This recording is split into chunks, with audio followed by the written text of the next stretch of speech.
Hi, and welcome to Coding with Jesse. I'm Jesse Skinner, and today I'm going to be doing some more freelance development on stream. So, if you've been watching the past few months, actually, I've been working on this cryptocurrency user interface. So, that's what I'm going to be continuing on with today. And yeah, so last week I was sort of filling in for my colleague who was on holidays, and she's back. So, what I'll be working on today is a little more focused, I guess. It's not such a long list of bug fixes or anything. It's adding some new features. So actually, the part I'm going to be working on is updating this user interface for Create a Coin so that when you go to upload an image, it's going to give you the option of cropping it to the shape of the coin. Yeah. So I still kind of feel like this coin is kind of warped here. It's like taller than it is wide, and I don't really understand why. I think there's some kind of transformation going on here. Oh, there it is. Exactly. It's it's doing exactly that. I guess it's to give it the sense of it being tipped back at a slight angle. I'm hearing kind of a weird echo, but I don't know. It might just be my room echoing. How's it going out there? How's your day going? What kind of stuff are you guys working on out there? Um, yeah, I'm trying something a little different today. So my stream is a little lower quality, but I feel like I might have been excluding people at my 1080p 3000 kbps stream, so I'm trying 720p 800.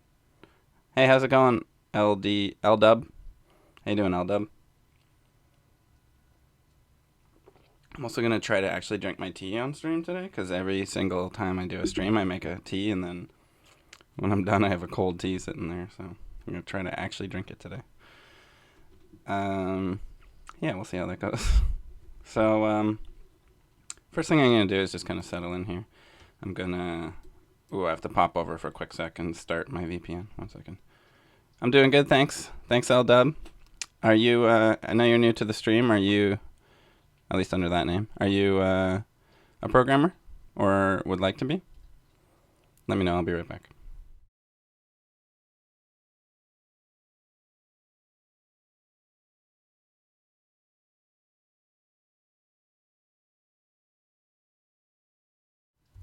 Oh, hey, Olympic. Thanks for watching again. Welcome back. Appreciate you coming back. Um, yeah, so I was just gonna update this. Oh, I think I have to start the web server on the other account too. 1 second.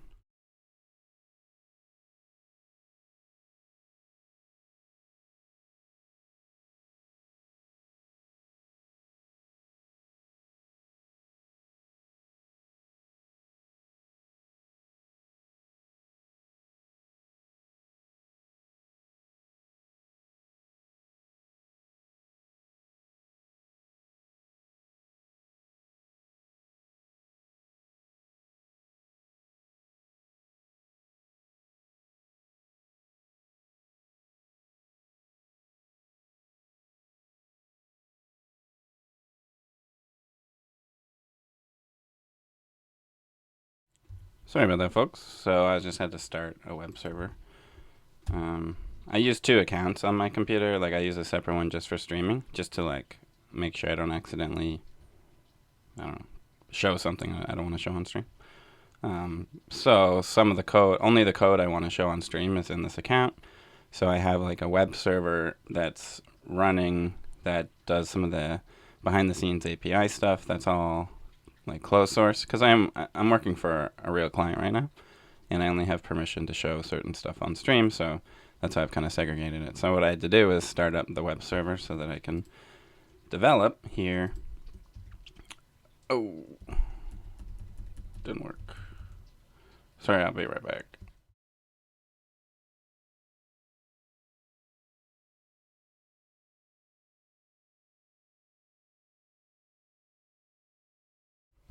That should do it. We'll see. There we go. So there we go. So the code I'm working on, the way I'm developing is I have like a Webpack server for the code, and then the other web server is sort of separate. So they talk to each other, I guess. LDub, you've been learning front-end dev for 2 months? Cool. Now you're picking a back-end language to learn? Cool, yeah. What are you thinking, or where are you leaning towards? What are your options? Are you totally open? I always think like starting with JavaScript on the back end might be a nice transition if you already know some JavaScript on the front end, just so you can learn like the basics of server side stuff without also learning a new language. But it's also nice to have the opportunity to learn a new language. Yeah, this works. So I have like a test endpoint. Then I don't have to keep. Oh, I don't here. That's right. Okay, so I do have to keep clicking here. Yeah, there's a lot to choose from, isn't there? One that might not be on your radar that I'm a big fan of lately is OpenResty with Lua. I'll type that in the chat because it's what it is actually Nginx with Lua. So there's like so little community around that platform, but you've probably heard of Nginx. Nginx is, I think, the most popular web server to some degree. I think like 60 Nginx popularity. I think like 60% of websites run Nginx. And, oh, okay, 38%. Still pretty good. Anyway, OpenResty is like a bundling of Lua into Nginx so that you can run code inside the web server. I wouldn't necessarily start with that. It's a little, I don't know if it's advanced, but it's like, because of the lack of community, you're not going to find much on Stack Overflow or anything. So just thought I'd throw that out there to make your decision harder. But yeah, like I said, JavaScript, since you already know a bit of JavaScript from the front end, might be the easiest transition there. And there's nothing wrong with like dabbling, right? Like, you know, take a week or something, play with one thing, and then try another, and then just feel them out, and then end up choosing for your project whatever works best. I use PHP a lot too. Yeah, PHP is definitely, it's easy and it's ubiquitous. Like, it's extremely widespread. It opens you up to being able to do WordPress stuff, which is pretty cool, I think. Just because WordPress is, again, ubiquitous. Like, it's everywhere. You're probably good to know a little bit of PHP, even if you don't end up using it. Oh yay! How's it going, Apache? What about Apache? Apache is interesting in the sense that you can also do some. I think you can do Lua with Apache, but I think Apache, I don't know. I'm not as passionate about it, I guess, as I am with Nginx. Michael Wayne. It's close to Nginx, you're right. But they have different design philosophies, so the way you configure them is quite different.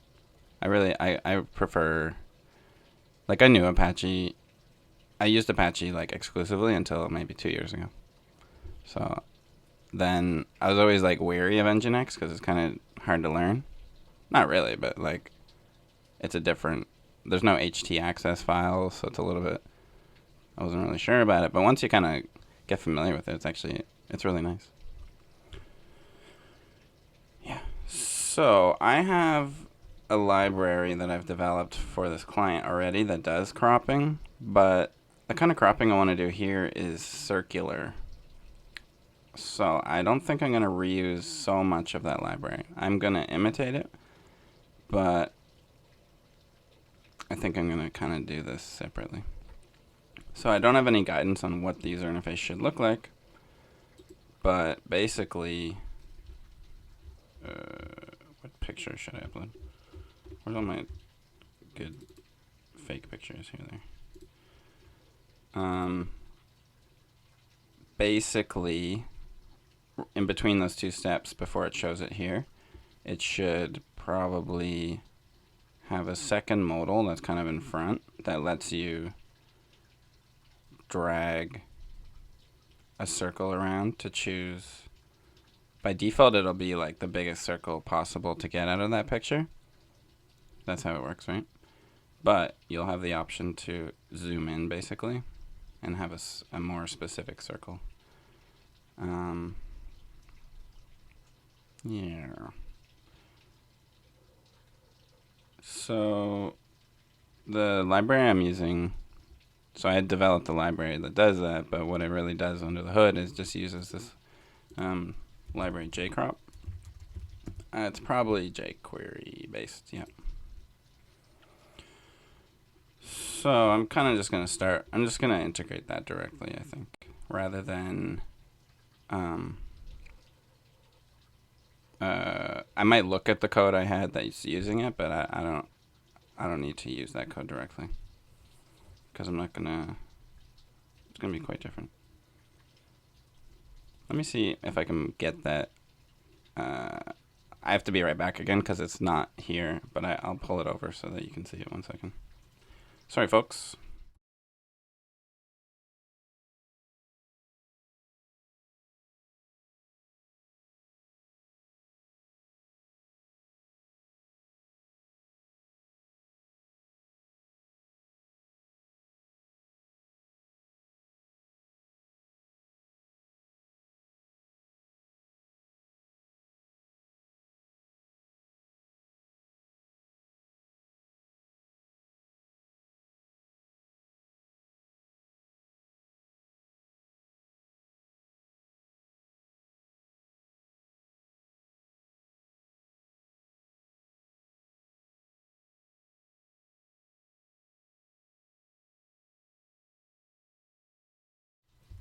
Alright, it should be there now. Let me have a look. I think there's a demo. I forget how it works. Let's see. I have a test folder, and then that's where you can kind of see it in action, but it's obviously not working. Do I have to... Oh, Require.js. This is old school. Bower components. So you can kind of see why I'm not super excited about reusing it. Let's have a look in here anyway. Here's all the code. Yeah, I'm not going to reuse it, but let's just see. And a lot of this stuff I'm already doing. And then, I don't know. I will start with this stuff, but I'm going to make it a little different. Where's the actual jcrop stuff? Jcrop. There. Yeah, like the whole way this is written, I don't want to imitate that, because it's like I don't know how to put this without being too critical, but we used to have a framework that we used that was developed in-house, and this library depends on that framework, and I don't want to use that framework anymore. Let's just say that much. But, I mean, the key thing here is calling jcrop on, so I need my, I need the HTML to be a certain way, kind of. And again, there's like naming conventions here. I don't want to use this anymore. But I can probably start with this. I'll do it in React, so it'll be all different that way. Maybe I can do it in such a way that this can supersede, like replace this old way of doing it. So that's what I'm going to work on today. So I kind of want to develop this. I don't want to have to walk through the wizard every time as I'm developing it. I want to be able to do it totally separate so that I can work a little bit quicker, right? So I could set it up as a totally separate... Maybe I should set it up as a separate... So basically, work on this one, making a new version of it that uses React instead of whatever I'm doing. jQuery, I guess. The jcrop still requires jQuery, but that's okay. Unless there's like a jcrop React. I haven't really looked lately. Check it out. A demo makes me feel like. And then there's this. Is that Chinese? There's a Chinese library too that does it. No, this one's like Create React App is like a whole application. I don't need that. Let's try the Chinese one. Chinese folks have to use our English libraries all the time, so it's only fair. I don't know.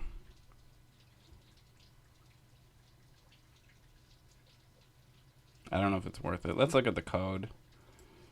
See if it's really like worth using this library. Because it probably just uses... It probably actually uses jcrop, right? Or doesn't it? Doesn't seem to.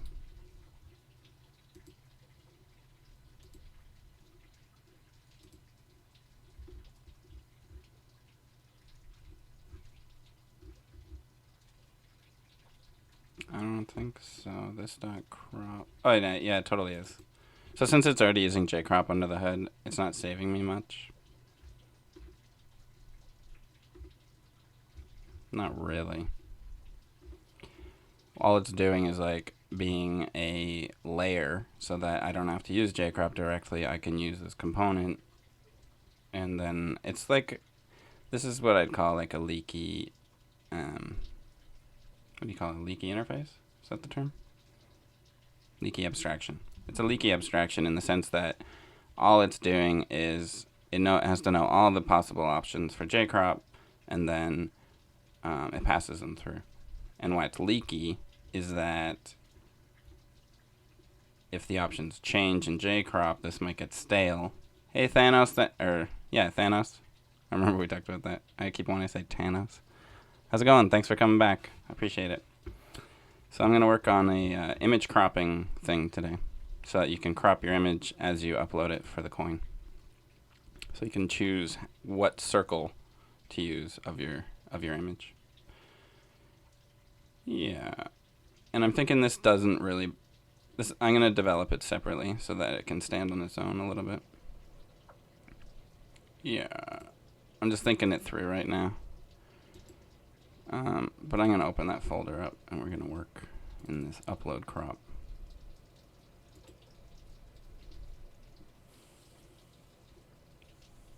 So I'm basically going to ditch everything in here. Like the whole way it works, I'm going to change. I'm going to make it so it's NPM, which it's not even that yet. It's Bower. It's a Bower library right now. I'm doing good, Thanos. Thanks for asking. Yeah. Feeling good today. I like this kind of work where, I mean, bug fixes are cool too. I enjoy that a lot. But working on like standalone libraries and trying to design them to be reusable and stuff, I love that.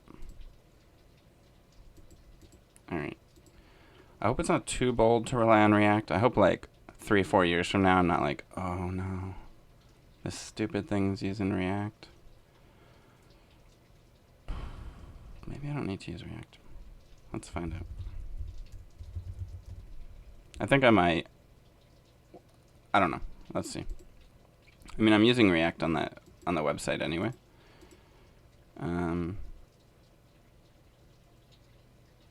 Yeah, maybe I don't need to use React for this library. So it's currently using like oh yeah. Had a good day at work when intercooler.js saved my day. Request based on previous requests, a single line of HTML code didn't even need JavaScript. That's interesting. I want to look that up. Intercooler.js. Oh, I see. Oh, cool. Yeah.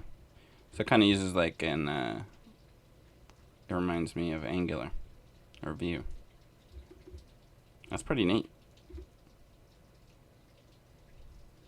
Obviously it is using JavaScript. You just didn't have to write any JavaScript. That's pretty cool. Yeah, let's get back here. So I also wanted to have tests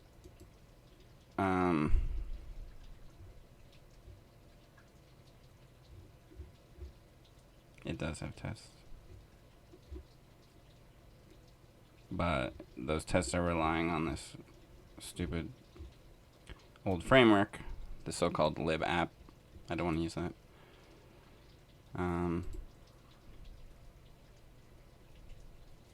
Yeah. It's always like a balance of like, is it worth redoing stuff?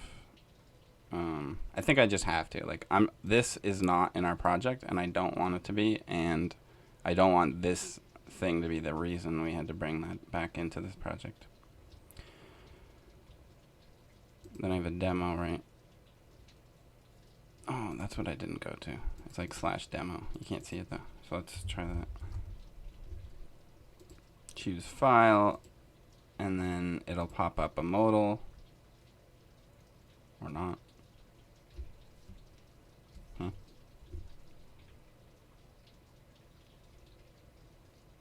I guess I don't have my Bower components installed or something. I don't know. I don't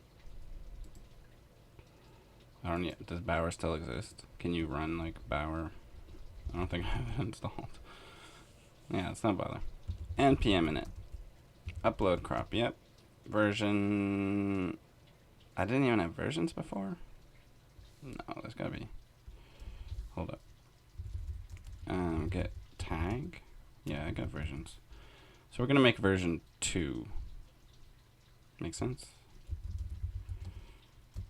Version 2.0.0 alpha, but let's call it 2. I'm not gonna commit it till it's ready.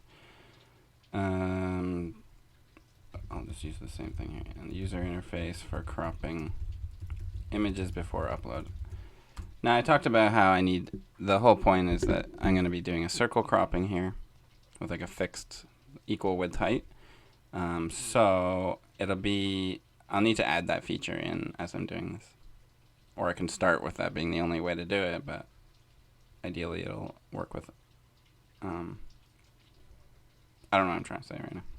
Doesn't matter. I was just thinking now, like, is this gonna, are the other libraries and websites that rely on this Bower thing gonna break if I put out a 2.0? Like, because they might not use tags. Oh well. They'll just have to use tags. Okay, so entry point's gonna be JS/upload crop. I'll keep that the same. Test command was Mocha. I'll just keep it that for now. I don't know what it'll, I don't know. Yep. Yep. Private, or I think you have to do unlicensed. I got kind of the microphone in my eyes, but I want it to be close. I don't know how other people do that. Yes. So this is not open source, but I'm going to show it anyway because it's not a big deal. Alright, I'm going to delete Bower.json.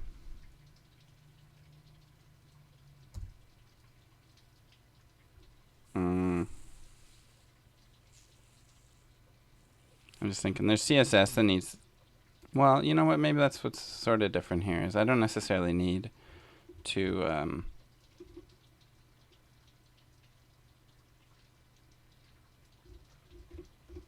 I don't necessarily need a CSS file. Like, look how little there is here.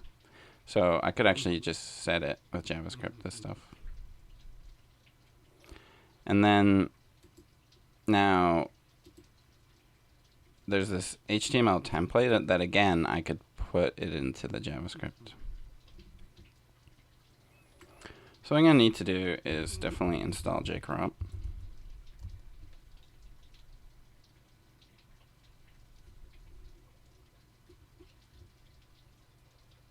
Figure out which one I want. If any of them. Which one is the one?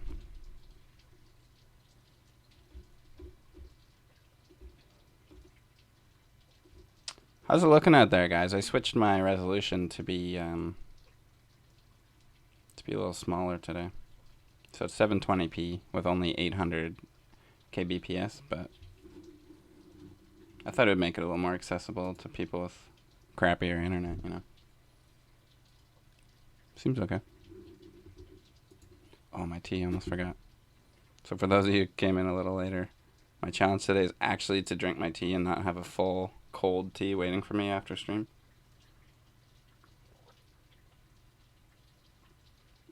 Which means I gotta chug it when I remember.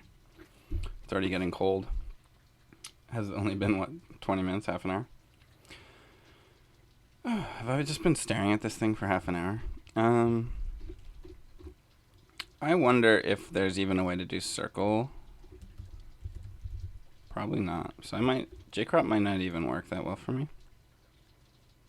Or what I'll have to do is make it basically like a square and then use CSS. So let's see how possible that is. Let's look at their demo. I'm not so sure. Whoop. Okay. I need to find the thing. Right. Oh, I see how they do it. So they have an element for the vertical lines, the horizontal lines. I don't know. The tracker, is that what gets the colorish? Or how are they doing that? This whole thing, maybe? The holder. No, I still don't see any color stylings. Bonjour. Val72, how's it going?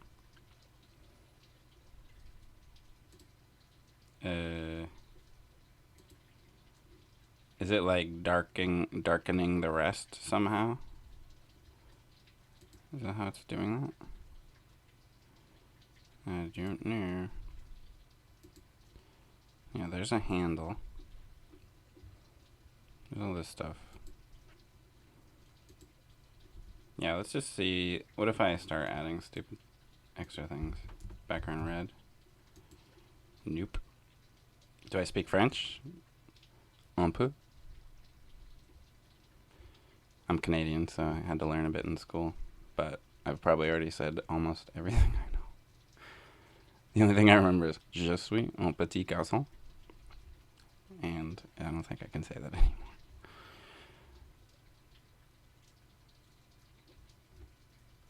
anymore. My German is much better. Actually, learning German, I've like all the French in my head is gone. Every time I try to think of what's the French word for whatever, only the German word comes now. Yeah. Val72, do I know SQF? Does that mean something Quebec French? I don't know what the S is. Unicode, welcome. How much I get? You mean money or something?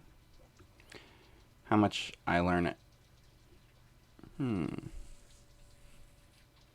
not really sure what you're asking. Can you be a little more specific? Money.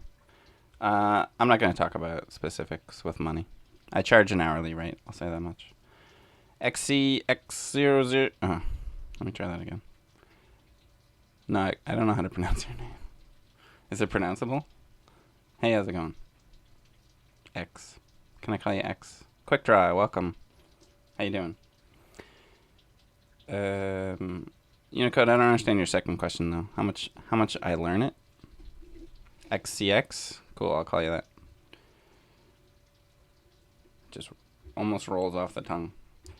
I'm kind of nervous because I need to make this thing a circle and it's obviously a rectangle.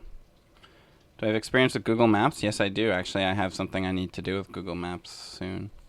I was thinking to do it on stream.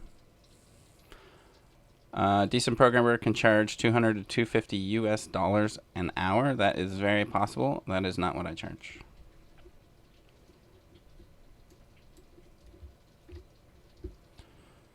I don't know.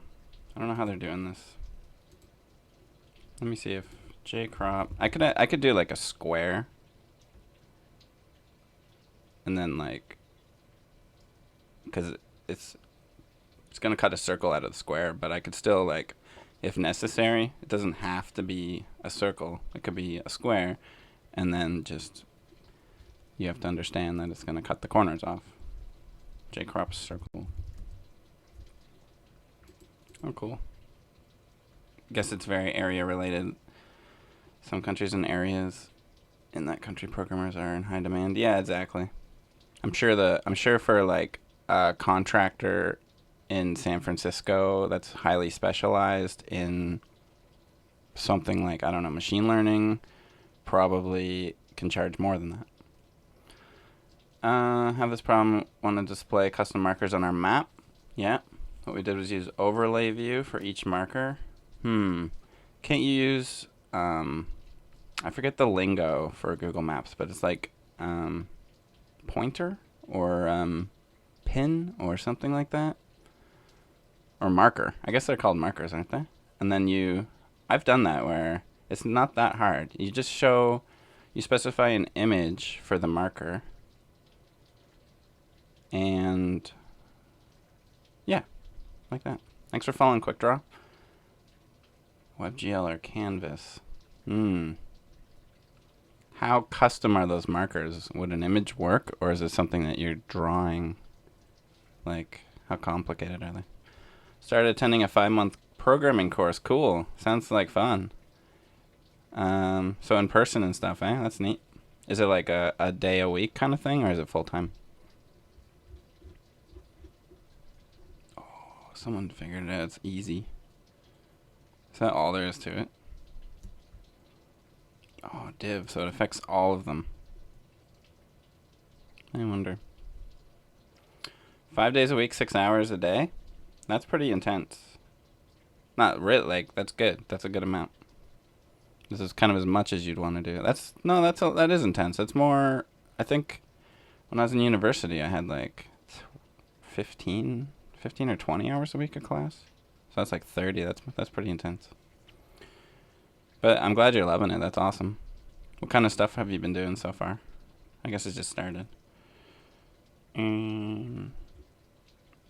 This does not work. Okay. It definitely works. Alright. I just need to try it. So let's get this demo to like work at all, and then I'll kind of figure out, I'll go backwards and figure out. HTML and CSS, start touching JavaScript. Cool. Yeah, that makes sense. JavaScripting for 3 days. Alright. Well, welcome. Thanks for watching. Let me know if you have any questions. You want me to try to explain anything that's been, puzzling you. I'm happy to do that. So the way I have it set up is you have a crop and then you have a preview. I don't think for this particular purpose, I don't think I need a preview. I'll regret saying that. Try me. That's what I want to stream for, is like to help people learn programming. That's my whole shtick. I'm working though, so I'm trying to like work and then also teach simultaneously, but we'll see how that goes. Reminds me I didn't start a timer. I'll do it later. Dude, I was so happy I managed to change the text of my button with an on-click. I know that feeling, like when you actually achieve something. That's awesome.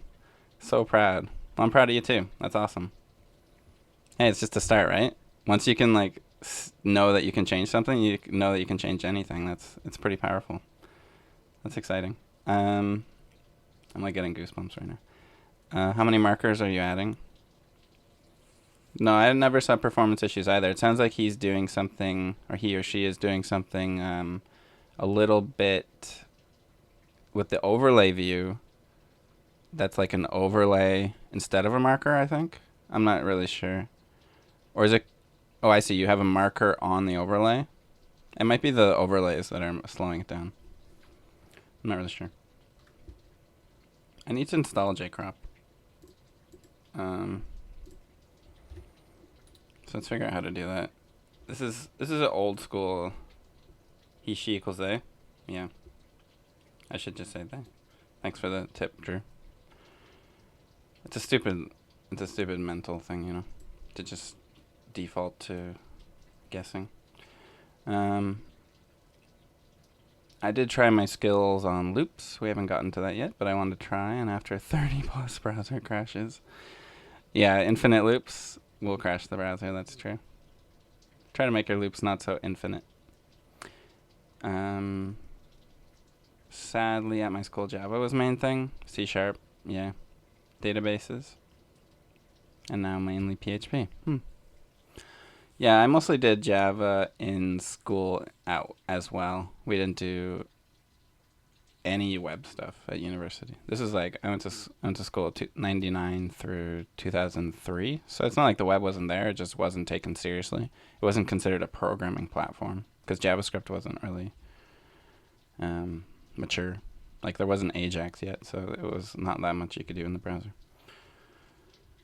And yeah, I learned PHP on my own, doing stuff for doing my mom's website actually. And then, yeah, that's kind of how it goes. What you actually end up doing with work is often very different from what you do at school. Thanks for the follow. You know who you are. I won't say your name on stream in case you don't want to be. I need like how to install this stupid thing. Right. Download the latest. Okay, there's a GitHub. I think you can install with npm. I think you can just say like, oh, I want this GitHub thing. It's a Bower module. It's not a. Maybe I'll install it into the have it local so that it's not an npm install. But I think you can do npm install from GitHub.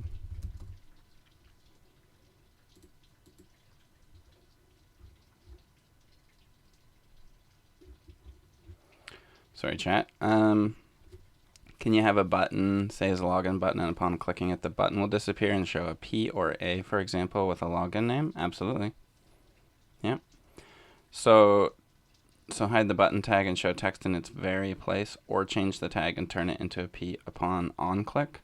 So what you would do is, there's kind of two ways to do it. You can have the P and the button already both there, and then use CSS to have the P be hidden. And then when you click, you set the button to hidden and the P to visible. Or I guess you set the button to hidden, update the text in it, and then show the P. You can do it that way. If you actually want to replace one with the other, what you do is if you're just doing straight DOM scripting, you insert the P into the parent and then remove the button. Does that kind of answer it? I think the hiding is a little bit easier. The hiding showing. npm install jQuery jcrop, you're probably right. I did see that there, I just overthinking it. This one, I just wanted to not be out of date, but I think it looks good. You're right. So what's the latest release on the official one? 204. And the latest release here is 09. That's where I'm nervous. Oh, ESJCrop? What's that one? Thanks for the tip, Nano. I don't know. I don't know what this 09. There's an Angular one.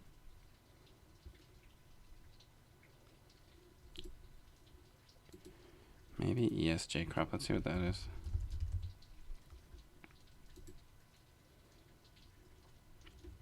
It makes me think that it's no longer jQuery dependent, but I don't know.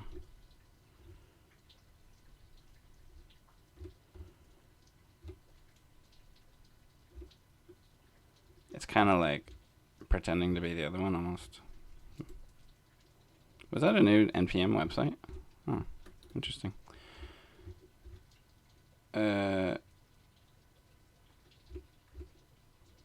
It's forked from the official. So what did they do different? No, I don't like that either. I just want the real one. Yeah, so on the function you hide the button and change the CSS class from hidden to showish. Yeah, something like that. So, or you could even, if they're both children of an element, you could set the class on the parent element and then use that class to use CSS rules so that when the button is the child of logged in, like if you have a logged in class, then dot logged in button display hidden or display none, dot logged in p display block or something like that. Does that make sense? Yeah, no, they haven't updated it. I think I'll just go with this, installing it directly from... I thought they had a new way to do it, though. Yeah, you can just do this. So, I'll just do that. Hold on, where was that other one? No, JTN. No, I want the official one. So, I should be able to just do this. And pm install tapmodo / jcrop, maybe.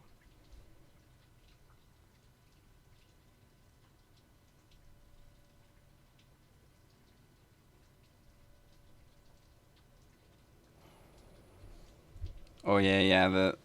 Haven't things changed since back then? Like, I don't know what people are learning in my program now. Like, I don't know if they're doing web stuff even now. I'm not sure. Basically, I learned Java in first year, and then we did some C++ second year, and did some Lisp. Oh, it doesn't work. Because there's no package JSON. That makes sense. I don't want to install Bower. I think I'll just stick the build in... I don't know, what is all this? What is all this? Okay, forget it. I'm going to do what I said earlier, which was just kind of I'm just going to download this and put it in that repository, and that'll just be where it is. It's probably stupid to do this, but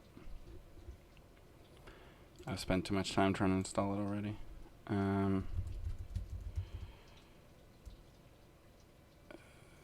Sure. So jcrop that tar xzvf jcrop. So I'm gonna make a folder js/vendor. I'll put... I feel like there's too much stuff in here.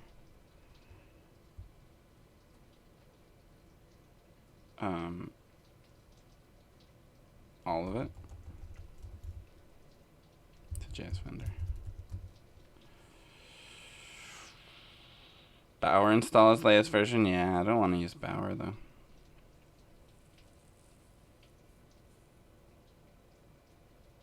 You know what? I think that's not a bad idea. Use Bower, but still, like, use Bower as an improvement on using tarballs, but still commit it to the repository so that consumers of this don't have to have Bower. That's what I don't want to have. That makes sense. So I need to install Bower. That's gonna let me? Yeah. Bower, install jcrop. I didn't think I'd be doing that. You talked me into it, Nano. Thank you. Did Code Academy JavaScript course. Oh, Jimmy Shoes, thanks for watching. I hear you on the Bootstrap. I use Bootstrap, but just because we are, if that makes sense. Like, it's there, so I use it, but it's one of those things. I think this worked. I don't know. I'll delete that. So I have Bower components. Lord. That means... Should I Bower install jQuery?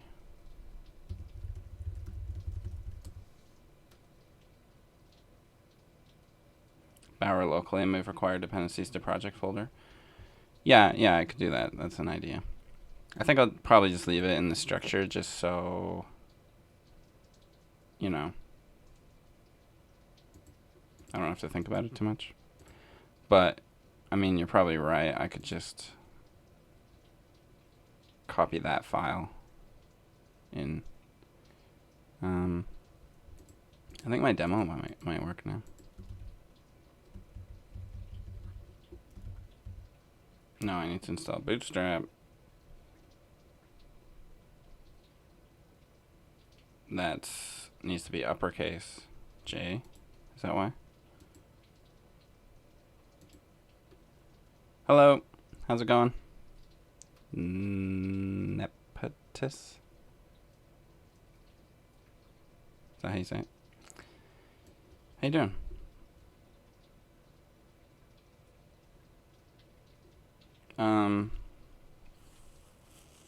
I don't want to install... okay, forget about the demo right now.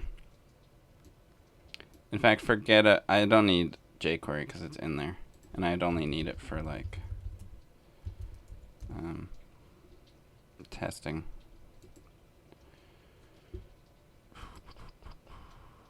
Okay. So, this is how that used to work.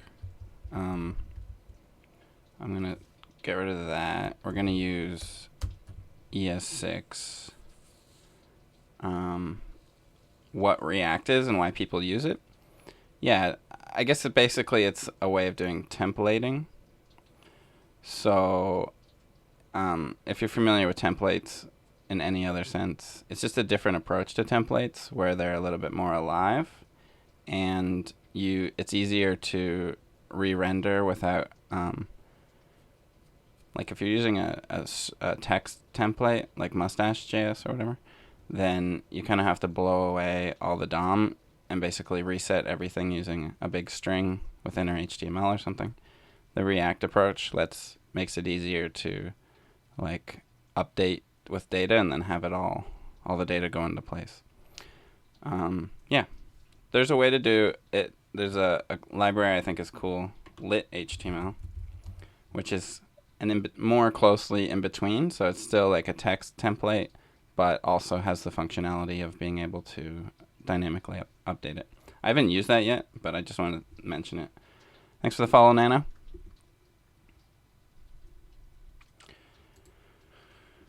I feel like I'm just stuck right now.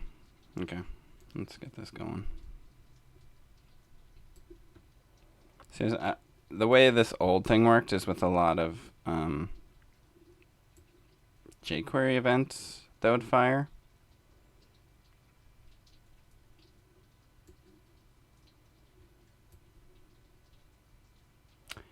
But is it a smart choice to learn something like React? Yeah, sure. It's so popular now that if you're doing front-end development, there's definitely no downside to having a look at it. Even if you don't end up using it, just see what it's all about. I don't want to say. I'm trying to not say people's names on stream who aren't in the chat but follow. But thank you for the follow. I don't know if that's the right thing to do, but I saw a survey on Twitter. Someone was asking, do you like when streamers say your name on stream? And it was 50-50. And I feel like, or my perception before that was that everybody loves to hear their name on stream.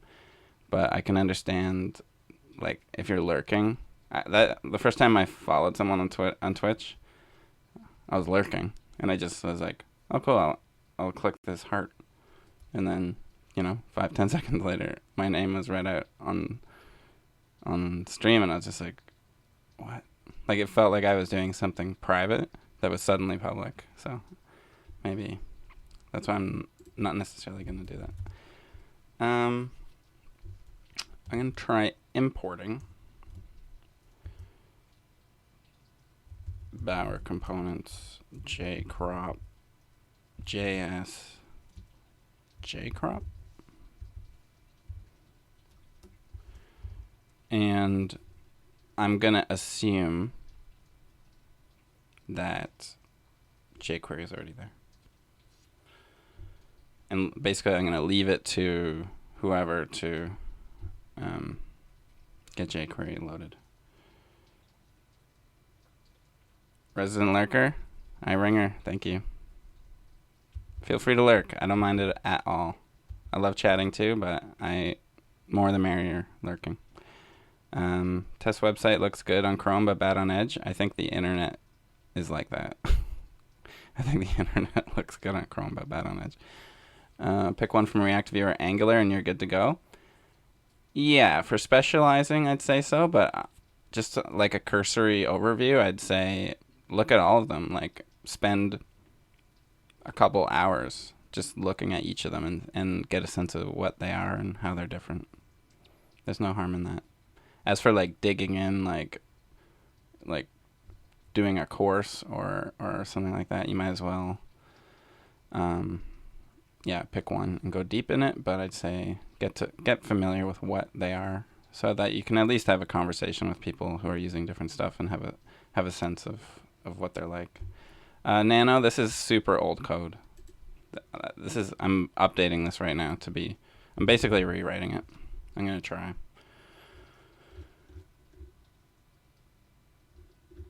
This code, I have no idea how old it is. Let's see.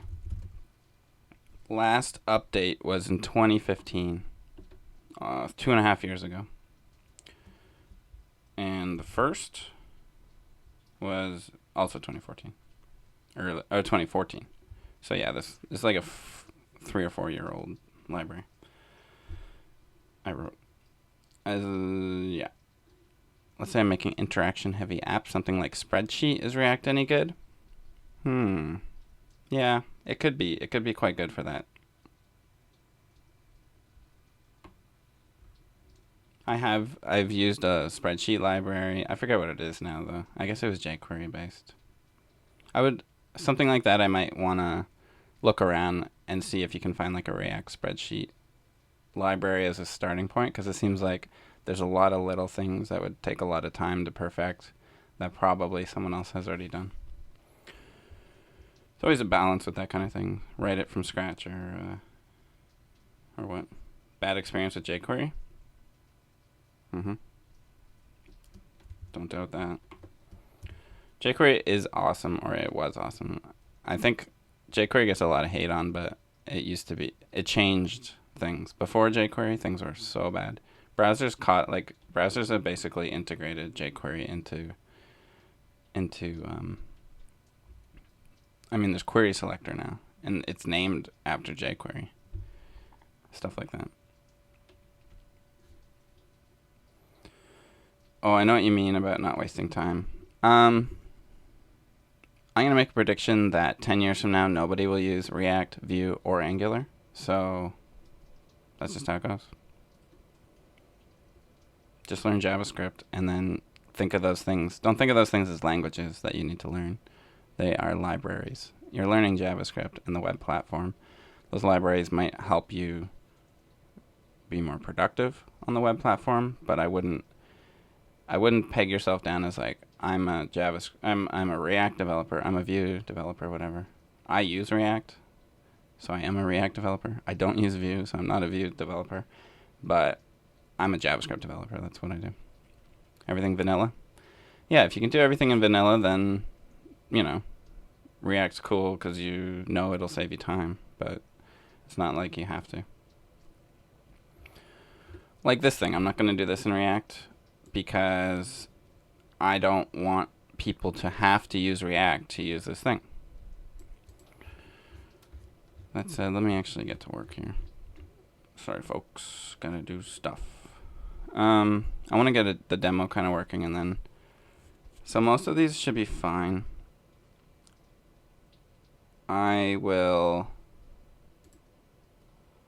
way that these callbacks work, they kind of are global, and they listen for events on the body, and then if you have like multiple of these around, it'll fire automatically.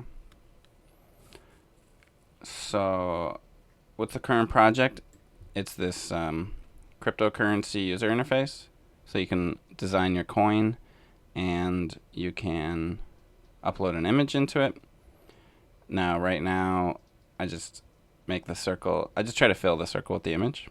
So I was asked to add a cropping so that you can have the user interface for picking, maybe zooming in on someone's face or something. So I have this ancient library I wrote that uses jcrop, which is a jQuery plugin, and I'm going to try to adapt it so that I can use it with my new code. Days since last JavaScript framework? 0. Exactly. Things moved very fast for the past few years. I think they've slowed down a little bit. Like Vue is kind of the newest one, and that's already a couple years old. New is in like new of the popular ones. So it's slowing down a bit. But that's why I threw lit.js out there, or lit.html rather, because I feel like less of a commitment to use something like that. I think lit.html probably comes closer to what the browser is going to do itself one day. I feel like you'll be able to, or I know, because they're working on it, there's this template tag, and you'll be able to use it like React. So you will be able to pass in state and have it re-render without it blowing away the DOM. And that's the whole thing React solves. So maybe we'll still use JSX in JavaScript in the future, but I don't see React being around 10 years from now. Started doing jQuery and everything was lagging like hell. Started digging. Find it does loads of things you don't need. Yeah. Oh, I know what you mean. Yeah. Well, React is good for like getting a better grasp on what your app is doing and being able to fine tune it that way. As they used to say, it'll help you reason about your app. I hate that phrase, but that's what they said. Alright, let's just start from the start. I almost want to blow this all away. Let's just leave it in a comment and then kind of start from scratch. And then like copy parts over. So my the way that this didn't have any API. The API was through these global events, and I don't want to do that. I want it to be more implicit, which I mean, I want you to have to call a function to wire this thing up. I don't want it to just be magic. Add the right class name and this thing shows up.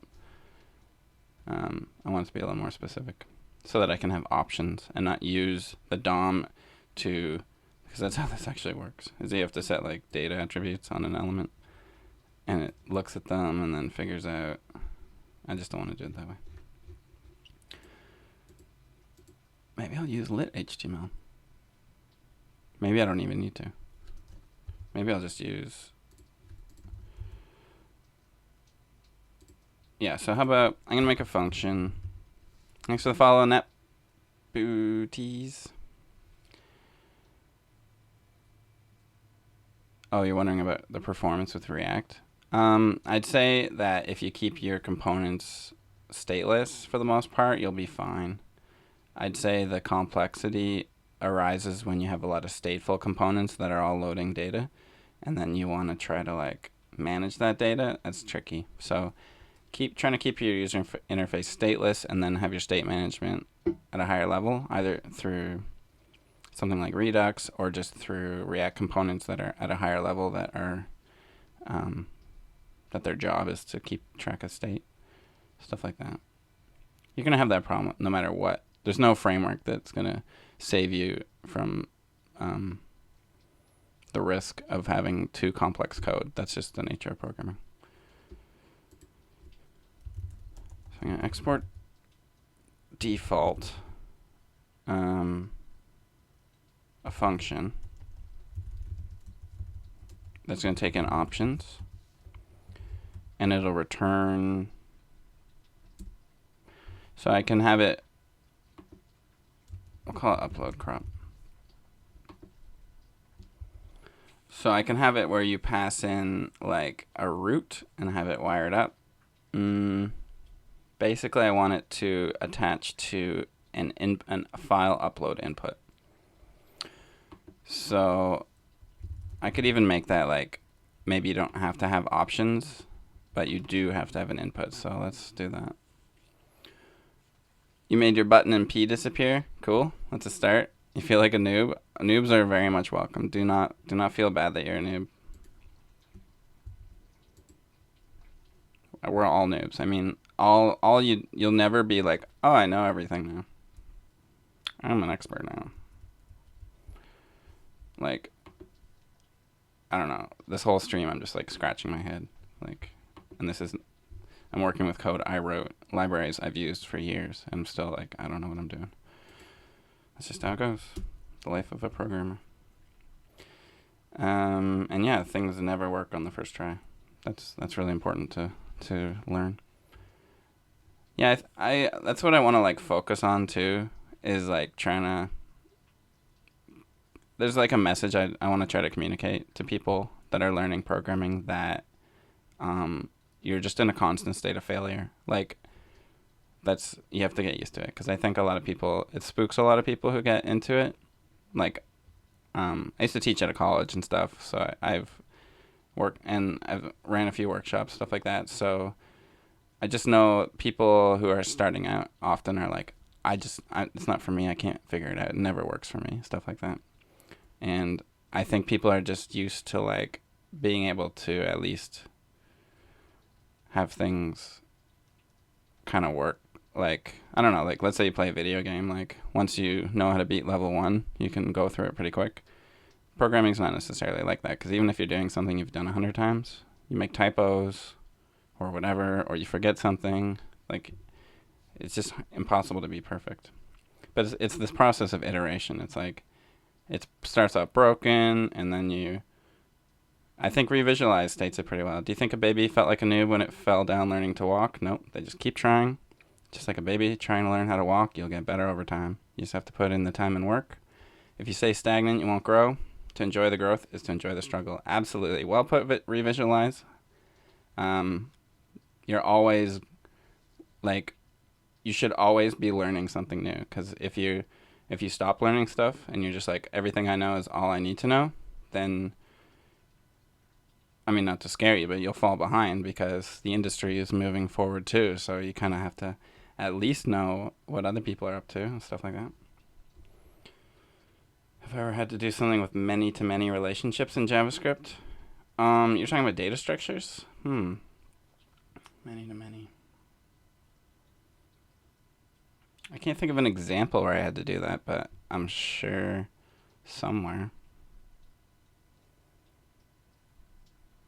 What, do you have an example that you're thinking of? I mean, I've done it in a database. I'm just trying to think of what you mean exactly.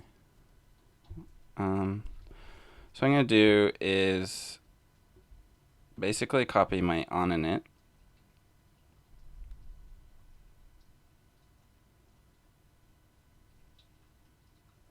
This is how you used to initialize it. It's so stupid. You'd have to fire this event on something, and then it would initialize it. I don't like that. So basically, did I ever call init other than in on init? It does, right? When you open the modal.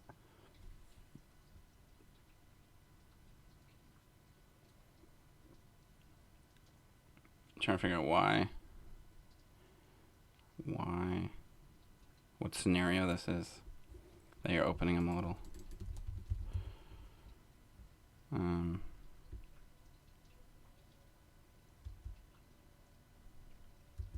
I see.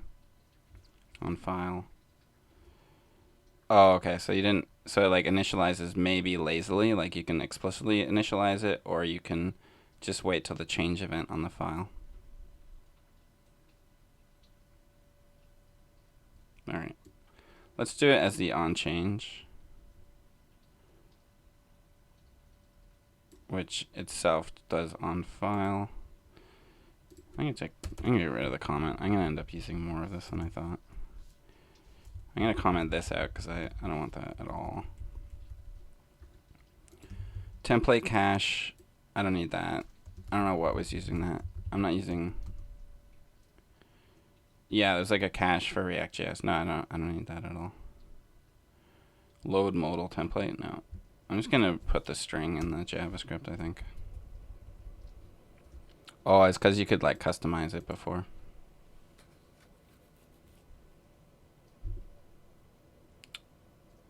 Yeah. So let's say input.add event listener change on change. Then it will load it. It'll trigger this file load event, which I don't think I'm using, but it was there to like as a callback. I'm gonna get rid of that for now.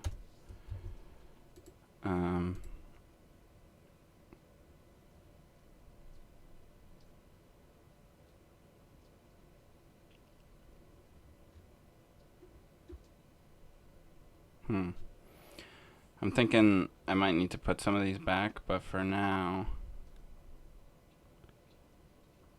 because there's like error handling maybe if you upload a bad image or something.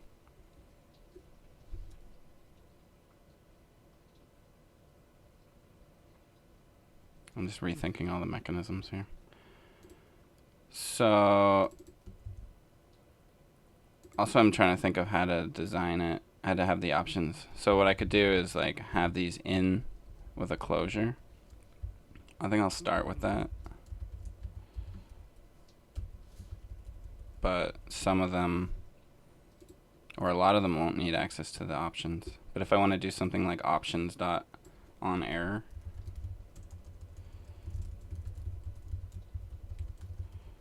or I don't know how I want to design this yet. I'll leave it like that for now.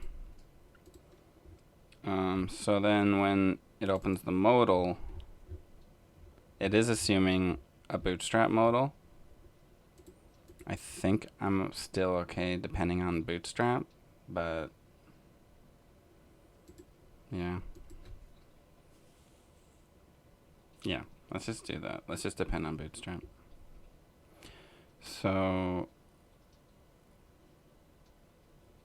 modal template is gonna now just be basically a string I'm gonna put in the JavaScript. I'm not like proud of that, but that's what I'm gonna do. And then I'm gonna like clean it up a little bit. I don't need any of this. I do need like a title for area labeled by.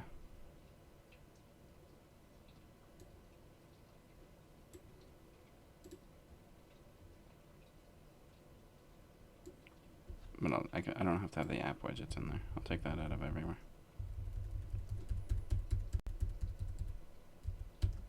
There. That's fine. So it's going to have a crop and a preview. I think that's fine too. I'll indent this a little. So let's just start with that. I just want to get like something vaguely working and then I can tweak it. Where was I? So open modal. Let's trace the code and then I read this book, Clean Code, and it made me want to structure my code so that it reads like a story, like a newspaper. It says on change means on change is here. On file means on file is here. Open modal means open modal should be here, right after it. Load modal template. Nope, we just have it. URL of what? Oh, that was a customization thing? Nope.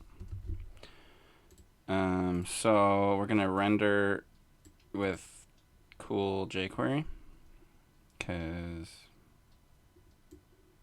well, jcrop requires jQuery, so might as well be a jQuery thing. This seems to check out.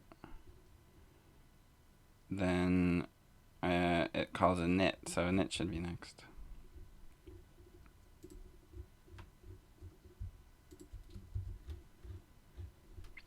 Also, this library is written for a backend that isn't there anymore or not going to be used here. So there's some stuff, like the way it serializes the crop data into... Oh, sorry, I'm thinking of how it used to work. No, I think it's smarter now. Or is it?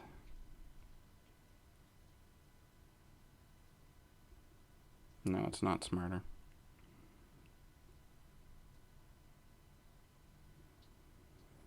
Well, I'm using this other library that can do cropping, so I'm going to leave that out of this, how to do that cropping. No, I'm kind of confused. I feel like this might be... I feel like I might have had an in-between version that used that new library. Let's see.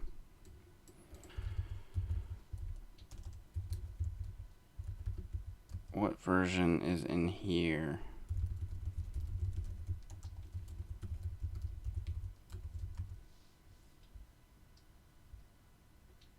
Still the Bower one, I think. Let's look at this.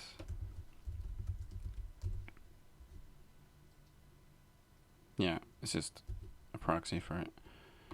I think that'll be the same one then. This one, I guess.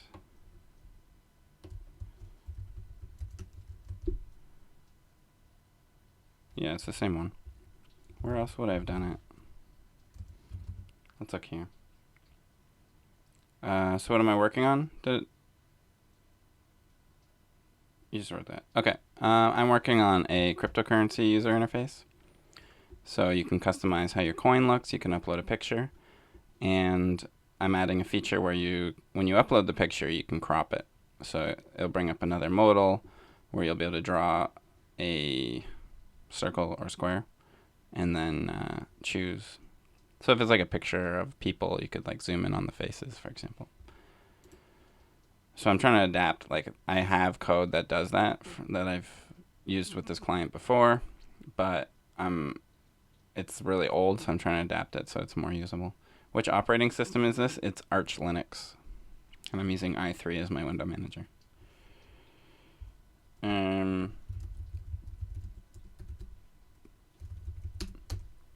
Okay, back here. Doesn't matter there. So init, what does that do? It finds the image. It finds the preview image. It uses data on the element. The trigger element. So that element is the input, the file input.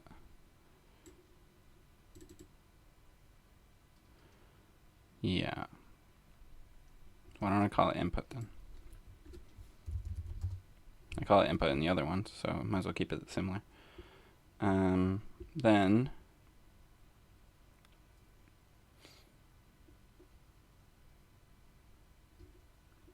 I might change how some of this works. So the preview image loads on load. Oh, this is an onload handler. I might make some of this not be jQuery, but for now I know jQuery is there. It's okay.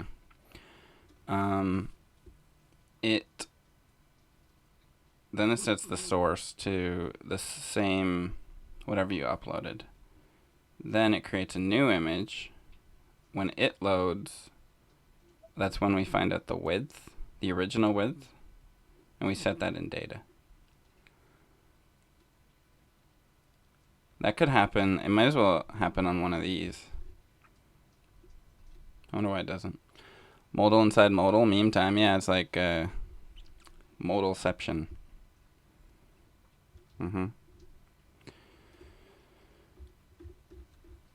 I could maybe have it be the same modal and have it be a step in the modal. It's not... I wasn't like... The way I was asked, it wasn't that specific. So I could do it that way. Oh, my other mouse died. You can't get it to work, Quick Draw? If you, you could throw it on, something like, I'm drawing a blank here. What's all the code sharing things? I can't remember any of them. It's like Code Fiddle or something. Fiddle.js, is that what I'm looking for? JS Fiddle. Yeah, you could put it on JS Fiddle, and then I could have a look at it if you want. Or you could put it on, what are the other ones? JS Bin? JS Bin's a good one. If you want. I'm just changing. Oh, I don't have any charged batteries. I have this one. I only need one to make it green. It's red. But it works. Barely. Alright. Deal with that. Oh, my tea. How cold is it? Brutal.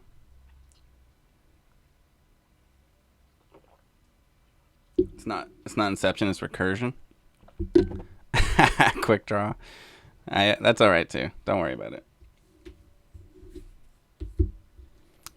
Maybe what I'm thinking of doing is having like a specific noob stream, and then maybe you wouldn't feel as bad. I don't know. You know, put a link. He doesn't want to. They don't want to. Apologies to any women out there, or any non-male genders that don't like me saying he, but I'm trying not to do it all the time.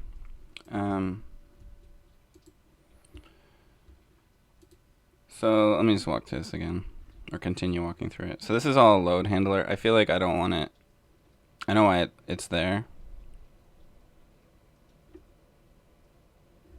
Whatever. So on update, get on update. What is that? See, I want that to be the next thing. I want my functions to be in order of when they get mentioned. Get on update. It returns a function that's bound. I guess I'm binding it to certain parameters, and then it does some math to achieve the preview. So JCrop, yeah, JCrop doesn't have preview like built in. That's something I added with this library. I don't know if I need it. See, that's the thing. That's the thing. Am I like overthinking this because I don't necessarily need a preview? But I feel like if I do anything less than make this work the same way it always did, then because people who work for the company are familiar with this user interface, they'll be like, oh, can you add a preview? Like, I'm almost for sure that. So you're a freelance JS dev. How do I get clients? What do I recommend for someone that is just starting to learn and looking to grow into a career? 2018 advice only, no 2014 advice. I don't have good advice for you of how to get clients because I got my clients in 2007. So I only have 2007 advice for you. As for someone starting to learn and grow into a career, I'd say get ready to just be in a constant state of learning. Just tinker all the time. Like, always be trying out new stuff. Look at it as playing. Like, it's not necessary. You should have fun with it. If you're going to make a career out of it, you should enjoy that. Like, learning new stuff, trying out new stuff. So make a habit of that. Just try to push yourself to learn something new every day. And as for like how to learn, I don't think that's as important as just being in the mode of always trying to absorb new information and learn new stuff, trying out new stuff. Does that help revisualize? Remember, I got zero idea what I'm doing. My knowledge of what to use right and how it all works together is minimal. Just typing in words I know to see what happens. Yeah, that's good. Well, you'll know what works and what doesn't. That's how you do it. That's basically what I do all day long. Get on update. I still don't really get. So what happens? What's this used for? On update. Oh, it's in the JCrop. So I'm putting together JCrop params. On change, on select, then it updates the preview.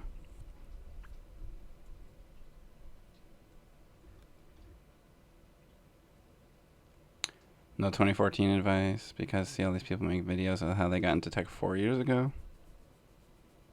Yeah, I know what you mean. I made a blog before there was Twitter or LinkedIn or Facebook, and that's how I got my clients. So you could try that, but that's, like I said, 2007 advice. I don't know, probably social media these days. And I don't know, word of mouth. It's always a classic.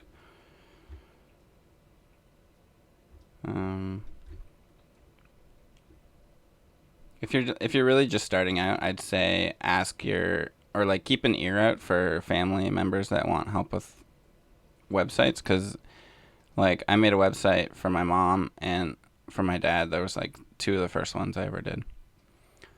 And now my brother is one of my clients. So family's like a nice, they're gonna trust you even if you don't know what you're doing, for better or worse.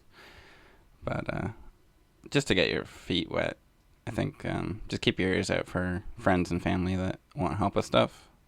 And then you might not be concerned with getting paid, and it's just be like a reason to program, to try out stuff.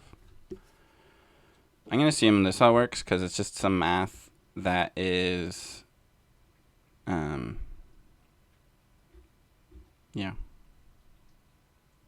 What is this? Oh, so that's how I get the JCrop instance here. Yeah, I get like a callback, and then so I'm setting my state in the thing.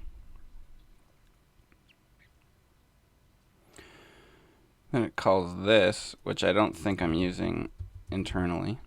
It's just a callback, so I'll get rid of that. Or comment it out, let's say, for now. Let's say 5 possible JSON objects, 5 things you want to draw on screen. Final result can be any combination.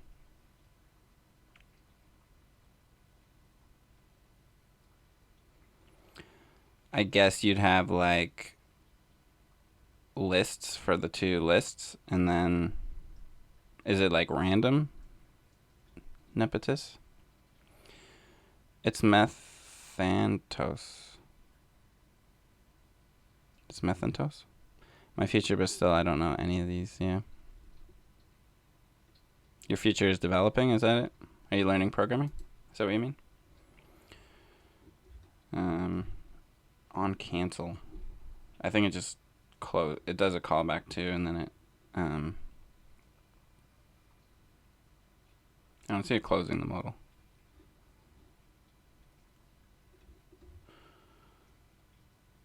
You think it would though, but it doesn't.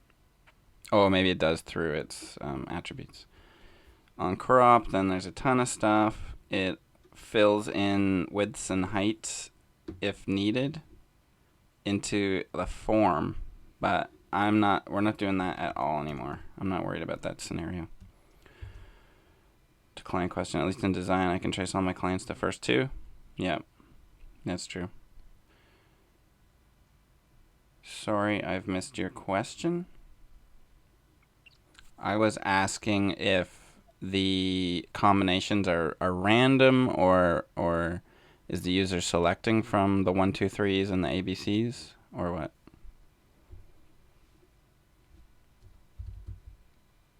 Are they like lists of, is it really 5 things, or is it like could be any number of things?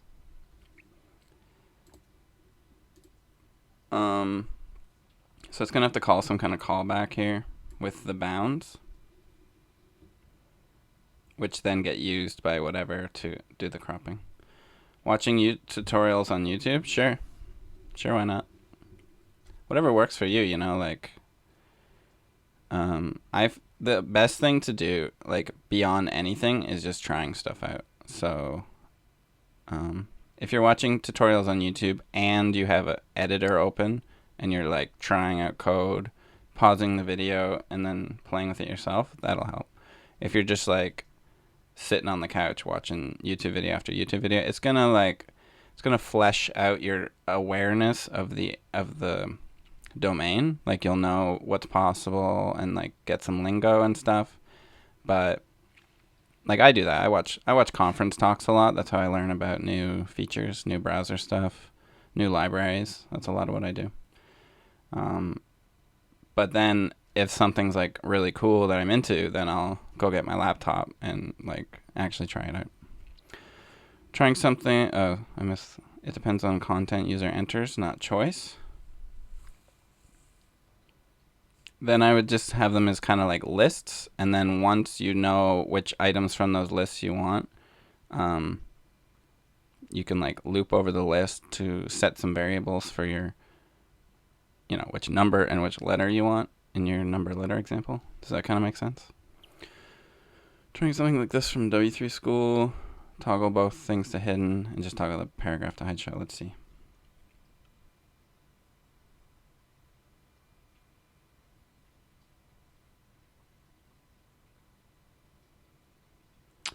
Is my div the parent of the P in the button? It's Methantos. Thanks for the follow. Find one client and idea match where you can be truly useful for them. Yeah, that's a good idea too. Either where you are useless but you're not getting paid, or where you are useful. Yeah. But I don't know, like, you want to get pushed to do good too. So I don't know how I'm gonna do this callback, but if bounds, what does that mean? The bounds are somehow not defined here. Oh, I see. It gets passed in. Oh, this is the callback. So the bounds are what gets passed from jcrop. Oh, my div is the paragraph. So you'd think that function would only toggle the paragraph, not the button. I don't know.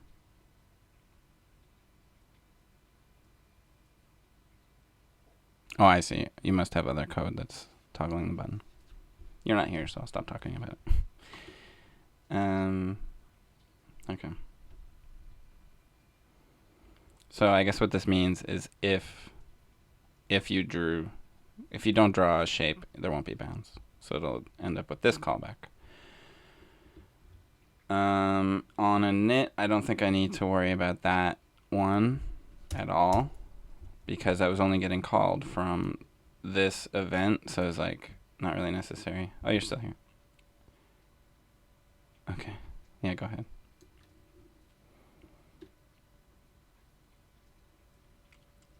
Now I kind of got to the bottom, and I have it all in my head what's happening. Many to many, it depends on content user enters, not their choice. Yeah. I detect and then have to find optimal combination for view. I know what you mean. Well, that's what I'm saying is like if you have two lists, then you can have like two loops, maybe nested loops, where you're iterating over every combination of the two, and you're probably, you could have a variable outside of the loops that's your result, and then as you find the right combination, you set those variables, so then when you're done your loops, those variables are set to the best, to your two things, and then you can display them. Does that make sense? I think lists, you describe them as lists, like you have commas between them. 1, 2, 3, 4, 5, A, B, C, D. So they sound like arrays to me. I would have two arrays, I think. And then you, like I said, you can have two loops to be able to look at every combination of the two. Open to avoid variable outside. Well, you can do it as a reduce if you want. You could have basically list dot reduce, and then you pass it a callback with, like, I forget the order of the things, but then I don't know how you'd, like, I guess you'd have also a reduce inside the reduce. I know what you're getting at now. You know what? I would write it as two loops to start with, get it working, and then you can still have it like, it could be one function that has a variable outside, has the two loops, and then returns the results, so that where you're using that, you're only calling a function, passing it the two lists, and getting back the results. That might be a little cleaner. And then if you want to optimize it so it's not two loops, I don't know if it'd be worth doing necessarily, but you could rewrite it, and then, like, at least you got the structure right. Yeah, if you didn't know reduce, yeah, that might get you closer. Dubsy Websy take two. Yeah, I know a lot about object-oriented programming. Do you have any questions about it? In fact, I'm wondering if I want to use that here or what I want to do here. So I'm redesigning this interface that didn't have any API, and I'm going to give it one. So I'm kind of mulling that over right now. I probably want to have callbacks in this options. I think the options are optional by default. And then I just have to kind of think through. On change. That's the only one, so I think I'll inline it. And actually, let's modernize this while I'm at it. On file, event, and then input. Well, we know the input. There. I just tried to format and... Oh, it is. It's happy with that. Okay. So, basically, when the input changes, you pass in an input. When someone goes to upload a file, that's when it all kicks off. Element is the input. Does it do anything else with event? No. So how about instead of on file input comma input dot file 0, I just say on, we'll call it on upload, or I guess this could be on change. Hey, welcome back. On change input. But you know what? I don't need to pass input all the time because I have it here. So I'm going to use closures here for the most part. On change. Yeah, it's going to get an event, but I don't need to do this. What I'll do is that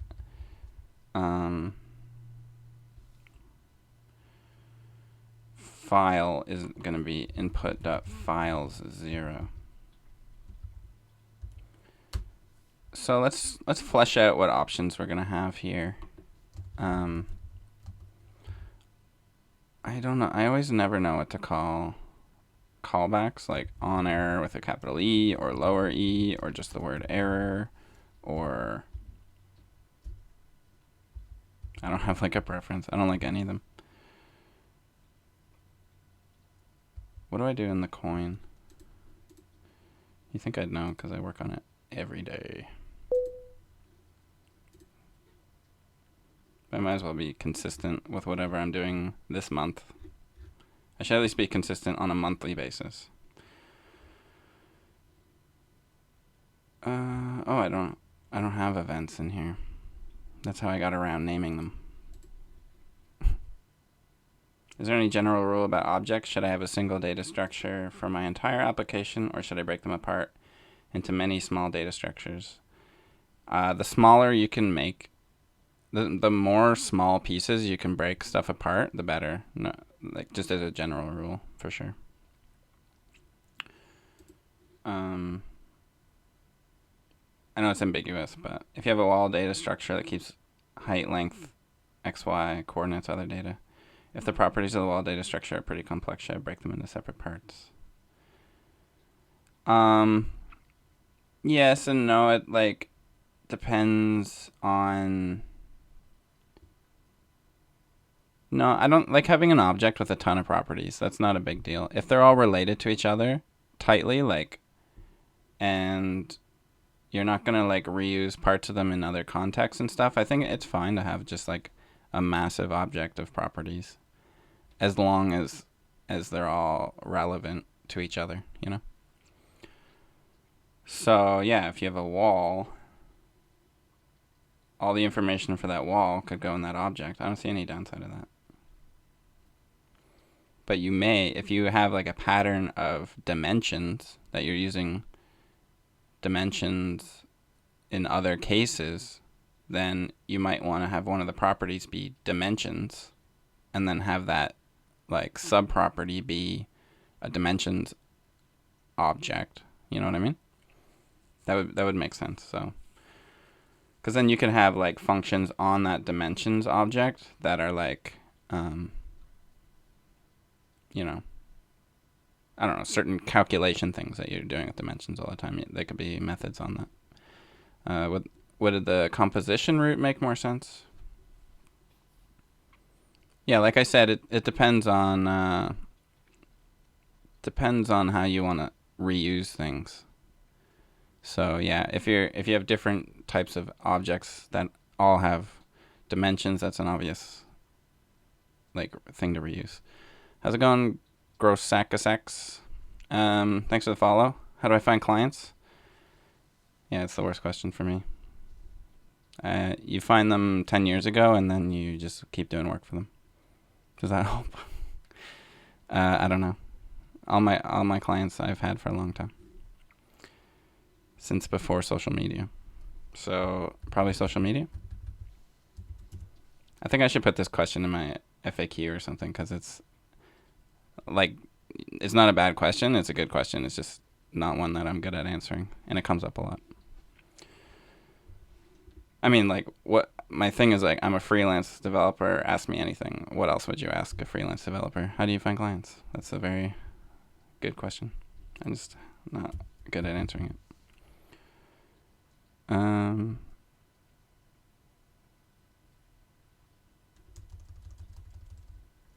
Yeah, I'm not sure still. I guess I could also imitate, to some degree, J-Crop. What do I think of Dom99? Never heard of it. Let's check it out. It's yours.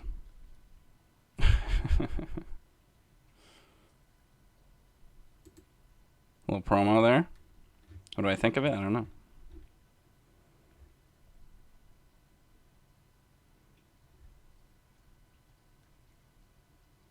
Cool. I don't know. Looks neat. I think it's cool that you are developing a JavaScript framework, because I think the more people try to pick apart what's the nicest way to develop web applications with JavaScript, the better. So, how's that for an answer? Okay, I just need... Can someone just make up my mind for me and tell me... Oh, you did. Conrad Reuter. One naming conventions for callbacks that I know is the following. Use on capital XYZ. Handle for the callback name.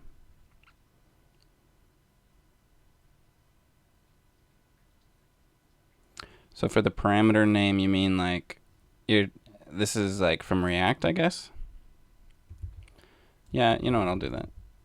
On error. On crop. on error equals options.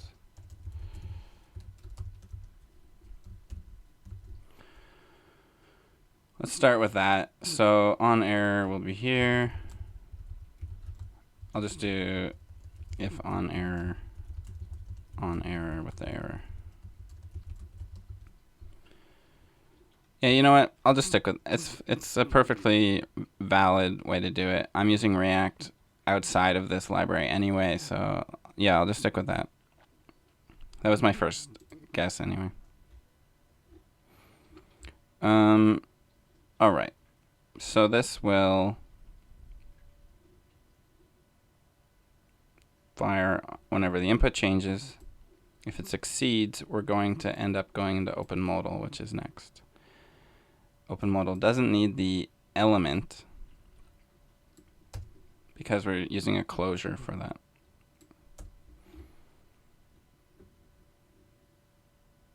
Rename my on change to handle change. Oh, I know what you mean. I agree.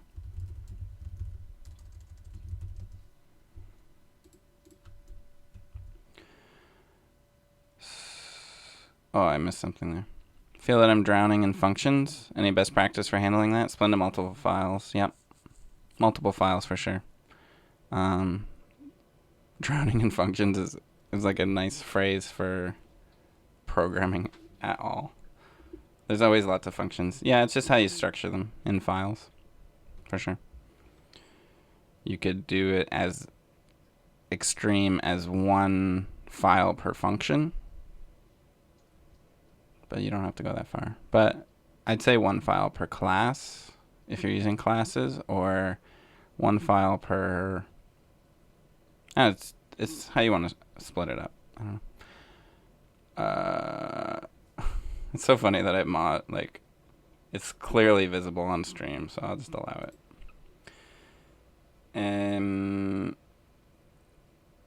What was I going to answer? Oh, how do I bid projects? Estimate $1 worth of code? I work hourly. Only hourly. I used to do bidding, but I had a lot of horrible outcomes from that, so I only do hourly work now. Making an entire site in Elm. Oh, that's pretty cool. Thanks for watching, 13 Abby Dane. I'm very interested in Elm. I haven't really done anything. Like, I have installed it and tried to do like the most basic thing and didn't spend that much time on it, but I'm very interested in Elm. Baby Dane. Oh, so sorry. Baby Dane. I should have seen that. That's not how I'm familiar with Leet speak, though. We never used 1.3 to mean B back in the day. I like it, though. Do the kids still call it Leet speak?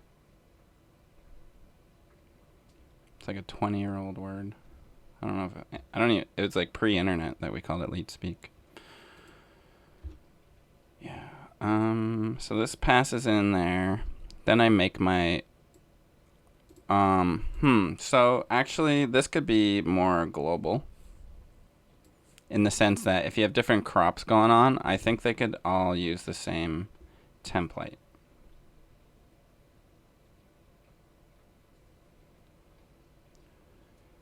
So how about I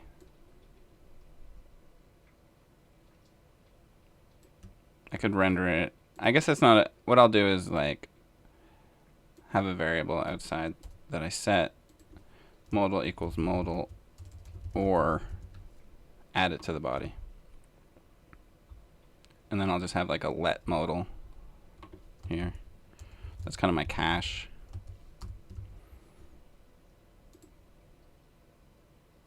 Oh, you know what I could do? That. Then I'm getting rid of that template, like the need to think of a template.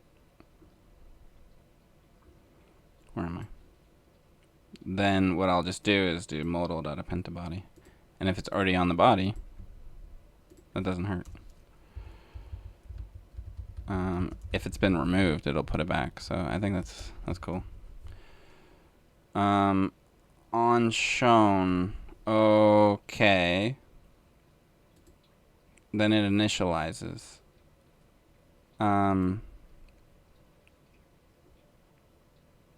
Yeah, okay. It's just I need to think of like whatever I do in here needs to be generic. That might not work. So you know what? I'm gonna undo. I'm gonna actually go back to where I have a separate modal for each one, just because the implications of that I might not be thinking that through well. Because I'm gonna be adding like there's gonna be a J crop for that modal, and then I have event listeners and stuff. Let me catch up chat. It's like not used because it's just part of language, I guess. Yeah. Yeah, it's like become so ubiquitous, leet speak, that no one even mentions what it is. I noticed there are many ways to build classes in JavaScript. Is there any superior way, or are they literally all the same? Yeah, what you're doing with the prototype, that is like the official way. There are now classes in JavaScript, so you could just do that if you like with the ES6. Gross Sakasak says do not use the class keyword. You don't have to.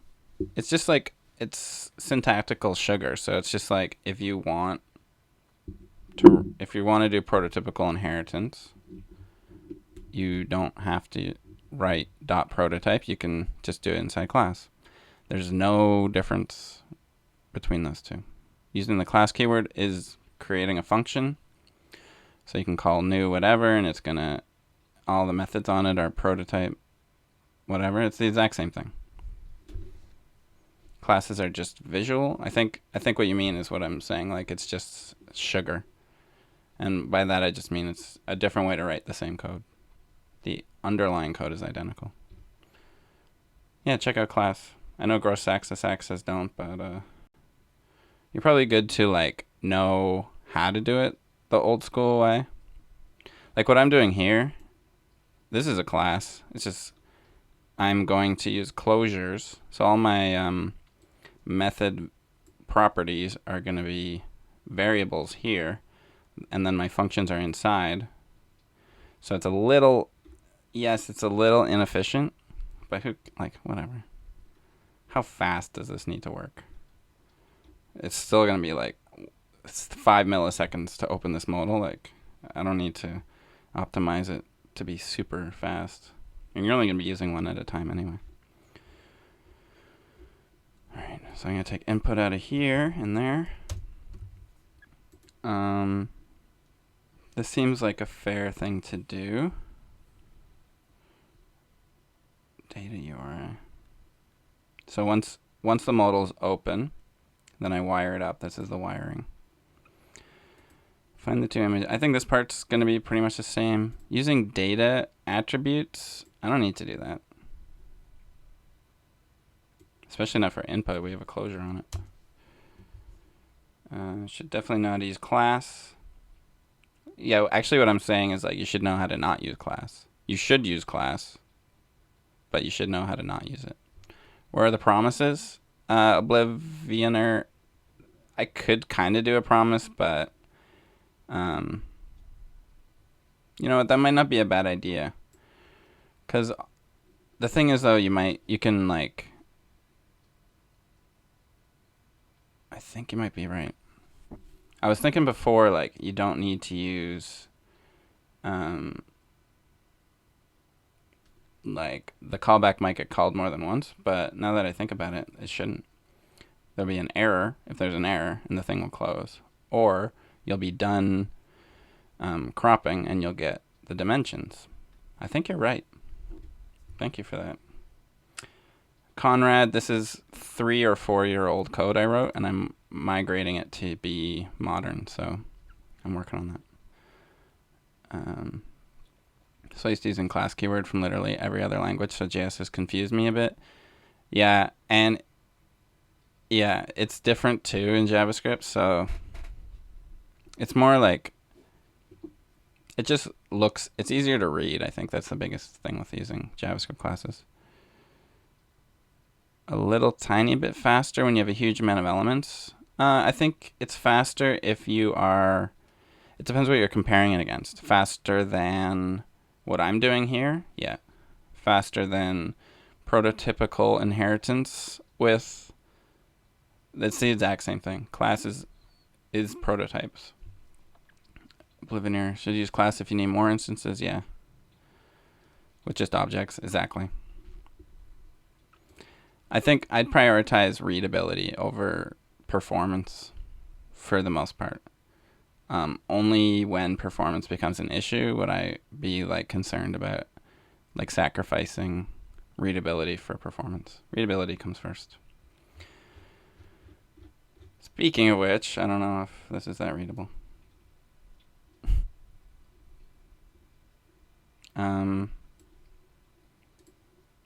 Lucky me? About what? Oh, lucky me for like migrating this to the new stuff. Is that what you mean? Yeah. I'll put some consts in. Let's put consts everywhere. And then people will stop recommending I do that. So yeah, this is going to return. Then I don't need on crop on air. In fact, I don't need any options, maybe. We're going to return a function. No, we're going to return a promise, I mean.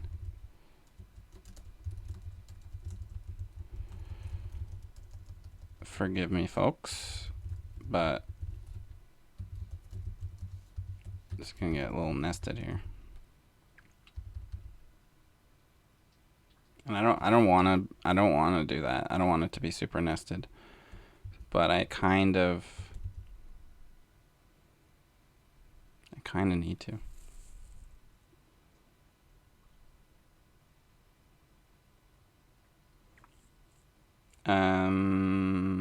Wouldn't class take more time because I'm assuming they convert class declarations into prototypical ones?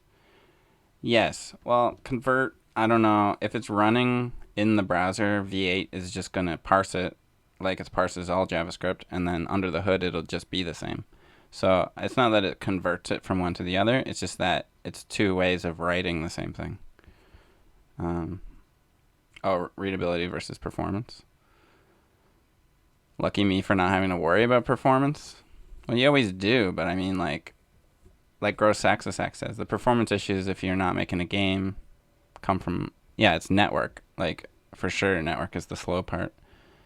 If you have, like, there are cases where performance comes in, but it's not that often. That's what I'm saying. And I wouldn't worry about, my code takes 1 millisecond to run instead of 0.7 milliseconds to run, like whatever. If your code's taking 6 seconds to run, then you have a performance problem. I think I'm missing something here. I think you're talking to each other, so hopefully I'm not missing anything. Try doing NLP tagging on keypress. Is that like a performance thing you're talking about? Yeah. Yeah, there's definitely scenarios where performance matters. I'm not saying there aren't. I'm saying that, like, what I'm doing right now, performance is not on my mind at all. Because I'm opening a modal, and the user is going to be doing stuff, and whatever, you know. Users are slow, and brains are slow. So whenever whenever your people are, like, doing stuff, they're the slow one, not the computer. Could I describe it a bit more? Yeah, Dubs. I'm working on a cryptocurrency called CryptoCred. I'm working on the user interface for it. You can make your own coins, issue them, and you can upload pictures to go in the middle. And what I'm working on is a feature where when you go to upload it, you can crop it. So right now it just fills it, but what it'll do is pop up another modal and then let you... Oh, why did that go back to that? There's a bug. Okay, hopefully I'll fix that in the process. But I'm just working on... So I'm adapting old code I have that does the same thing with the cropping. It was built with Require.js, and I'm just kind of adapting it so it's more modern. What's up, Quick Draw? Are you oohing at what I'm showing? Oh, maybe this thing you didn't see? Or is it the animated GIF? I'm just guessing what you're oohing and awing about. Alright, so if something goes wrong, I'm going to... Should I inline this? No, I don't know. I'm going to reject anyway.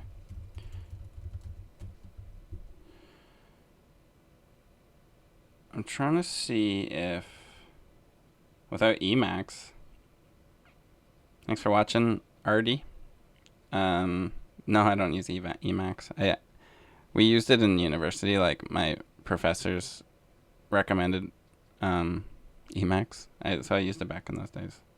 I can almost remember how to exit, isn't it? Control X, Control C. Oh, kid's home. Oh, what time is it? Okay, I got another...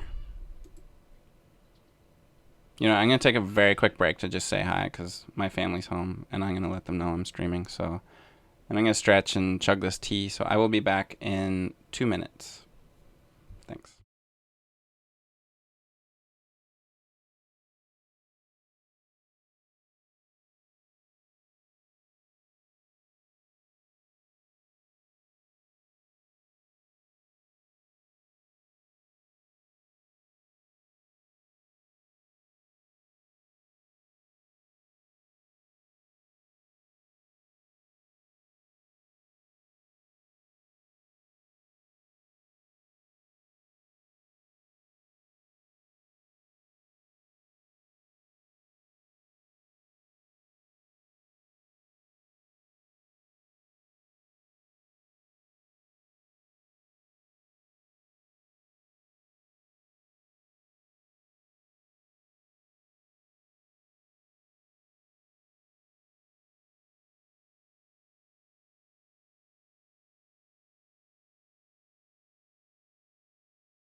All right, I'm back.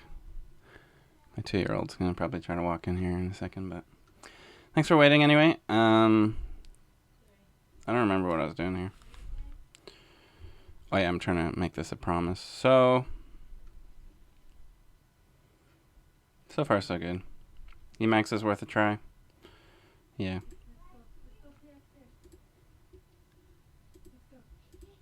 I haven't actually. So many people use Vim now. I haven't heard too many people.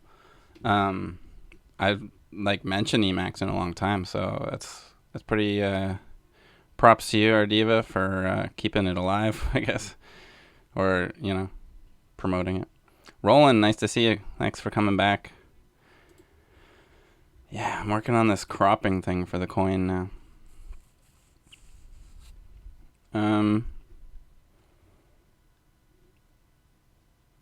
You're so close. Quick draw. Keep it up. This is a lot of stuff going on in here. Okay, so this is supposed to be... This is an option. Aspect ratio.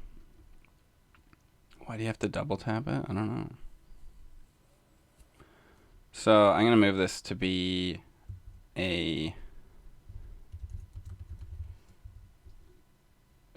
option. How about I say options dot? Okay. Whoops. Why is this not auto formatting? Means I'm got some erroring. I don't love how that code is structured right now. It's kind of hard to follow. But yeah, I don't know. So this is where it actually does the J-cropping stuff. I don't need to... Oh, what am I working on? I'm adding a crop interface for this cryptocurrency called crypto.cred. So you can upload a picture and make your own coins. And I'm adding the ability to crop.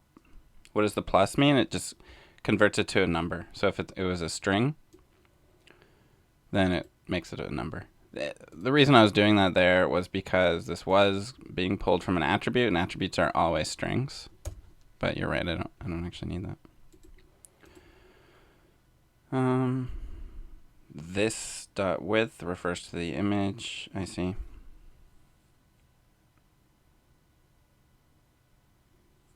Let's see where these get used. There. Scaled width.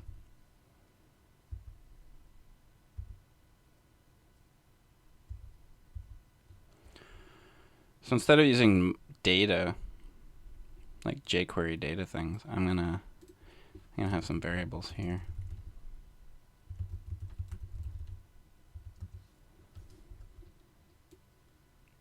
Micro? Oh, cool. Thanks, Oye. Oh, a terminal-based text editor. Oh, I haven't heard of a new one in forever. Looks cool. Worth checking out. Oh, still got that there. Yeah, so I'm just gonna set scaled width to that. Let's do that early, and then I can reference it above there. Box width, yeah. So if aspect ratio is not null, then we're gonna add it in here. I think because I had a problem where if you set it to null, it was like a bug in JCrop. Not a bug, but it didn't work. And then I keep track of the JCrop instance here, but again, let's do that here. Can you have an if without an else? Absolutely.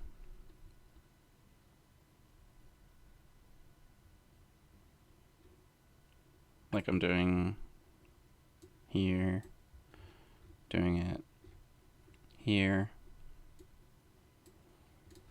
just like that. Alright, so the JCrop I will assign here. I guess I should call it like instance, JCrop instance.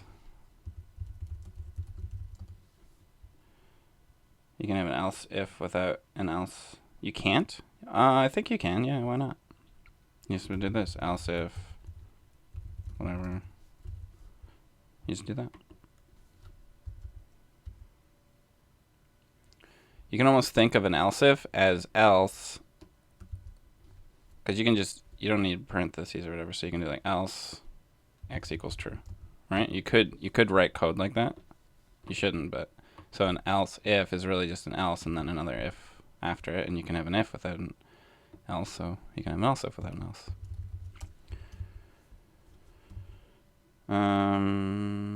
There's a callback for being ready, but I'm not concerned with that. I don't need to use jQuery for this.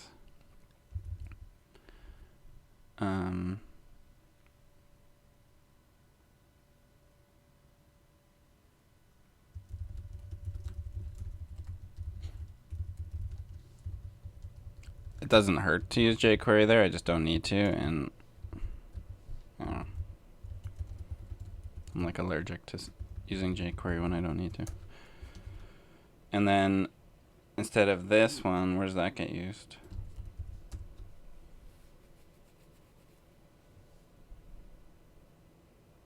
Right.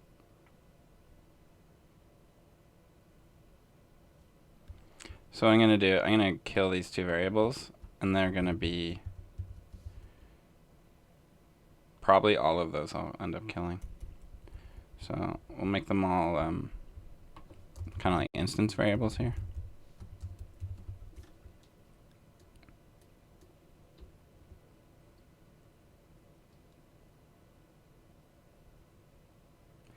It doesn't work at all without the else. QuickDraw, are you? Do you have your console open to see what errors you're getting? That's really important.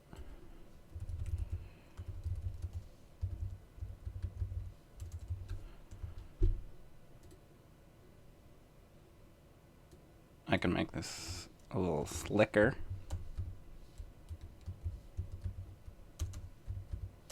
By slicker, I mean use a fat arrow. I don't know if that's slick, but why not? Oh, I can't do that. Trying to be too smart. I need this to reference the image. Oh, yeah. So I could do original width equals image width. Yeah, that looks nicer, probably.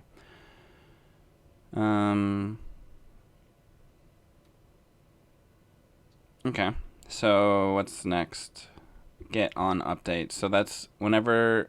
So by this point, jcrop is initialized, and the modal should be open.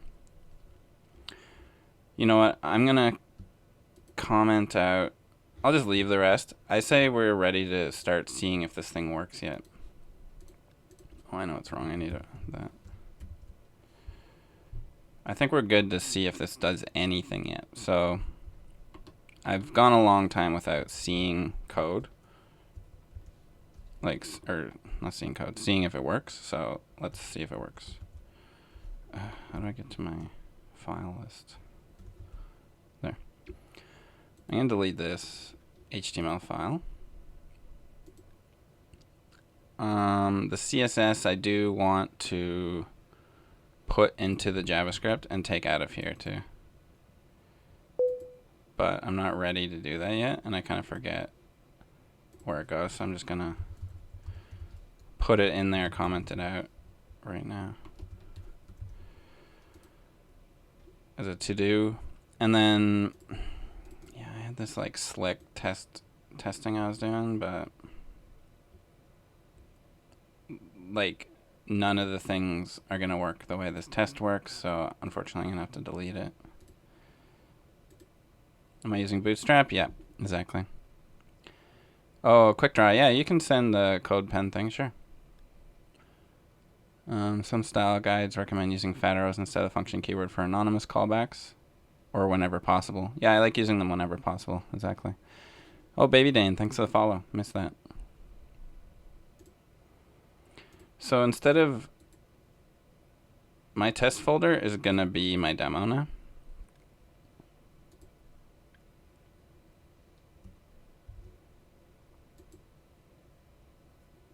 So I'm just going to move it here and overwrite this one. I don't need a test runner. I'm not doing that stuff.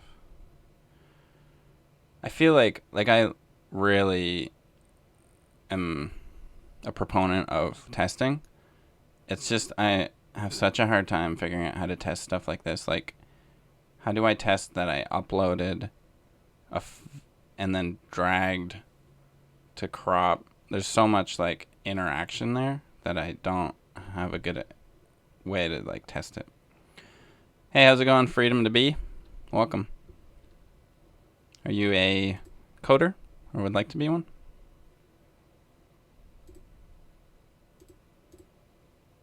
You know, a lot of other streamers have like a word that they use for people who follow for the community or whatever, and I was thinking, what do you guys think of coder? You guys are the coders. Because I know my channel is just my name, but I guess you don't have any concept of what it's actually called. It's called Coding with Jesse. Do you want to see my intro?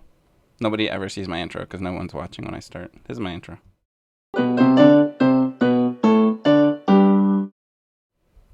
See? I don't know what you guys think. Might be too personal, but what is your burn rate? Like, the only burn rate I have is my like personal expenses. I don't have costs like at all. I have like zero expenses. My only expenses, like I claim my home office, and I claim my computer, and I claim like if I buy printer ink. My expenses are so small though. It's like $1,000 a year max. Maybe if I buy a new laptop or something, obviously it's more, but burn rate doesn't really apply. I've been doing freelancing for 10 years. It's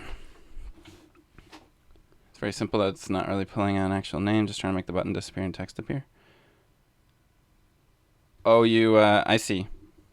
Sorry, QuickDraw, I didn't notice that you whispered it.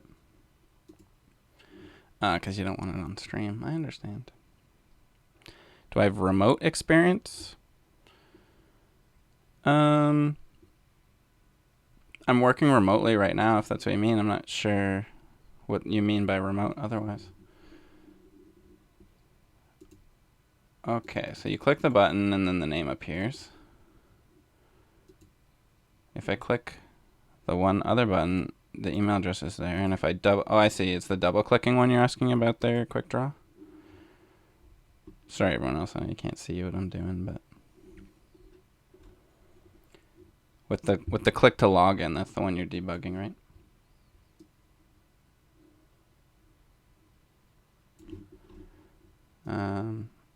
Click to log in is called gone, and then when you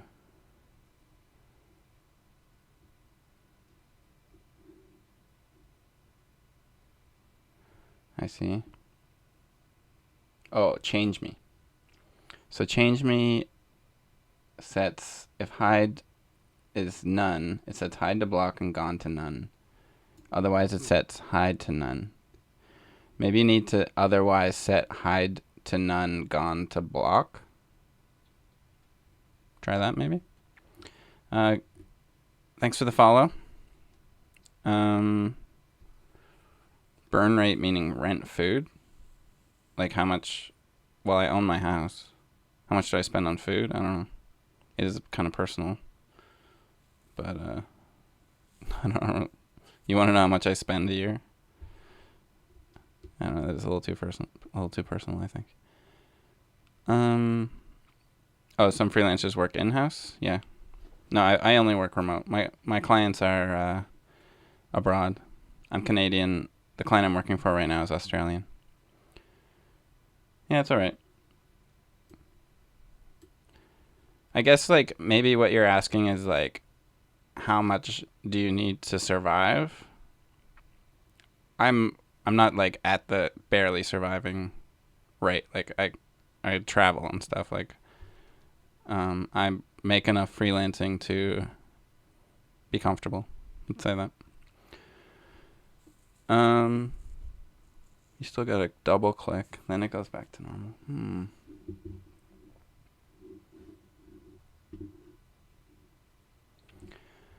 Maybe because, oh, my mouse died with that stupid new battery. Okay, I'll leave that be. Thanks for the follow again. Trying not to say people's names on air if they're not in chat. So even though it's down here in my bar, maybe I'll get rid of that. Gonna have 10 to 12 months of living expenses if you go into freelancing. Yeah, that is a good thing to aim for. Not just for freelancing. Like, it's just good to have a year of money saved up so that if you lose your job, you have a year to find a new job. That's good advice. 6 months if full-time. Oh, I see. So you only need 6 months if you're full-time employed. I don't know. Same risk. The way I look at it with freelancing is that I have multiple part-time jobs. And if I lose one, I still have other ones. So I think it's more risky to be full-time. Do I use jQuery or Axios? I'm using jQuery. I'm not using Ajax right here, but actually lately I use Fetch. So Fetch is the new web standard for XHTML request, XML HTTP request. What did I say? What did I say? I'm gonna have to watch the VOD and figure out what I just said there. For Ajax. Always looking for more clients? No, I just have long-term clients. I kind of stopped looking for new clients because my long-term clients have more work for me than I could ever do, so it's not really fair to them. They're kind of already don't want me to have more than one client. Like, they all want me to be their only. They all want to be my only client, so it wouldn't be fair for me to take on a lot more. So the way this would work is basically exactly like this, but not using this class stuff. So I'm going to take that off. I'm not going to have this alternative way of doing it. You don't need to have any special classes. This is not how that works anymore. So how would I test it? Well, I guess I need to like compile it kind of, because I'm using ES6 includes. Or let's try something very new. I don't think it'll work, but we can try it. Import upload crop. I don't care if this works in every browser because this is just me. See, it's all underlined. Like, even my editor doesn't know that this is possible yet. And then I'm going to do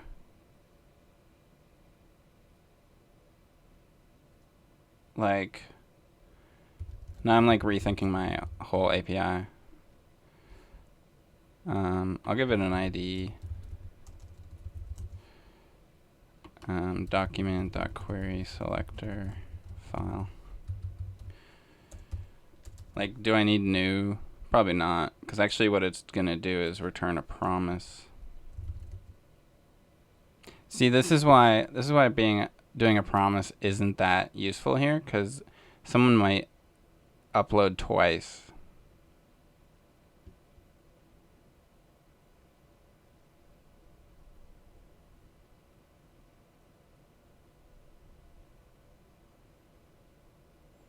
Or I could, like, I guess, instead of it being, yeah, get element by ID. Query selector's slightly less characters, isn't it? Let's find out.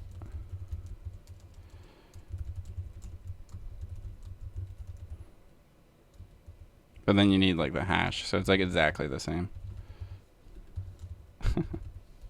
Trying to be so slick. They're identical. Whatever.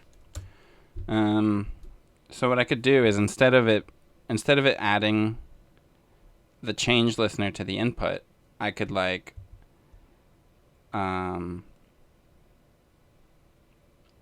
assume that you're calling upload crop in that change listener, and I think that makes sense. So the way that would work is this, then I'm forcing the consumer of this to add their own event listener, Which might be, maybe that's better, because you might want to, maybe not only on change, you know? Then I want to call upload. And then I can make this like async.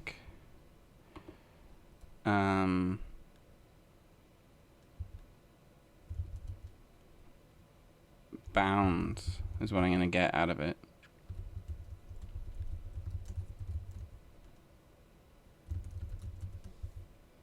Kind of like that.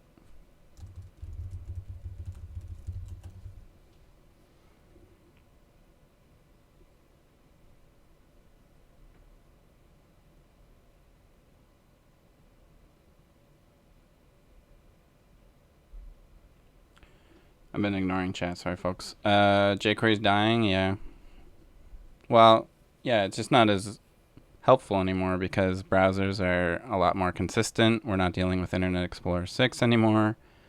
And DOM, the new DOM functions like query selector kind of make it not really that useful. But so many things depend on jQuery. I think it'll be there for a long time. I think you're right. Oh, yeah. Uploading twice, put loading GIF to prevent that. Yeah. Oh, too public. Too public. Could I self-teach myself HTML5, CSS, JavaScript, and React in 5 months for a job? Sure. If you're full-time, like seriously spending 30 hours a week learning it and practicing it, maybe, yeah. I think my upload crop does too much, yeah. Upload and cropping are different responsibilities. You are right, and this doesn't actually do uploading. It is cropping. It's probably poorly named. It's more like it doesn't do the uploading. So it's badly named. It's like the cropping because it should be just called image crop. I might change that. Oh, Freedom to Be, thanks for the follow. Appreciate it. Sorry, I missed what you said when you started doing freelance. Oh, I started freelancing in 2006. I started working in 2001. Yeah, Conrad, I think you're right. The name's stupid. Here, I'll change it here. Or just here.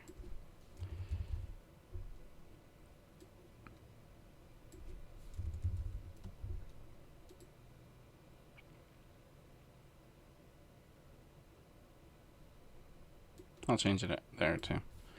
You know, this kind of gets around my concerns of like the two versions. Image crop will be the new one.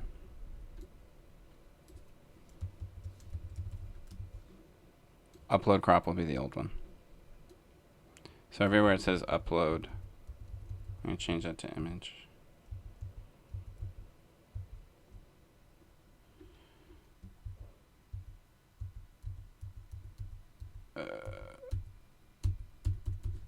Image. And then I realize in the form, there's a button crop and upload. I'm going to leave that because it's not actually uploading it, but what it's going to do is have it ready to be uploaded. It actually does it generally will get uploaded immediately, but not by my library. Does that make sense? How old am I? I'm 37. What I meant is that you could think about splitting the cropping from the selection of the image.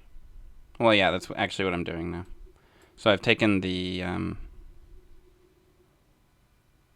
in fact, this part I could get rid of too, right? Totally.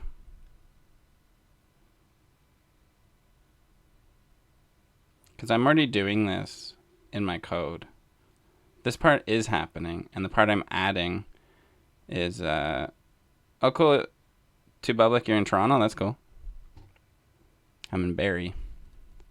Off to bed? All right, quick draw. See you next time. I'll be off next week, but I'll see you next time. I might stream tomorrow, depending how this goes. What framework is this? It is not a framework. So I'm gonna. I think you're. Thanks for pushing me on that, Conrad. I think you're right. This should just take in a file. In fact, it should just be an image. How about that? And then, should it already just be a data URI? Maybe. Image URL. So what calling the promise will do is trigger the modal to open.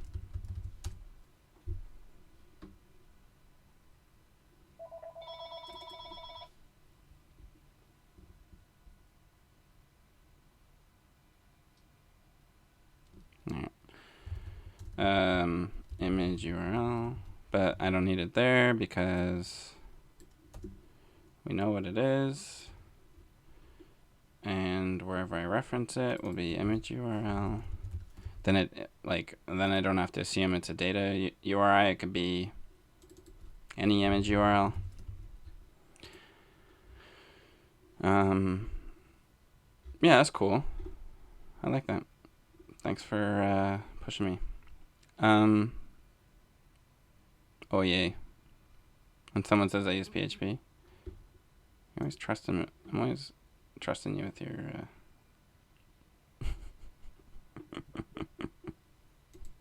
yeah, totally. I'm feeling pretty good about this. Thank you again. I'm liking the to do that differently. So then I don't need this could just be a button. Like I've completely divorced it from whatever, and then I can just use like some internet. Should I use the one that you had there? Why not? Then I will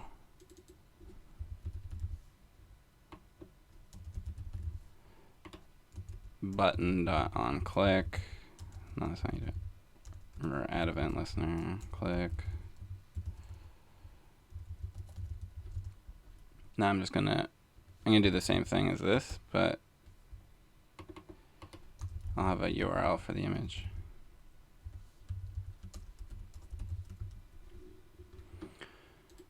And yeah, that's cool. Oh, I want to async.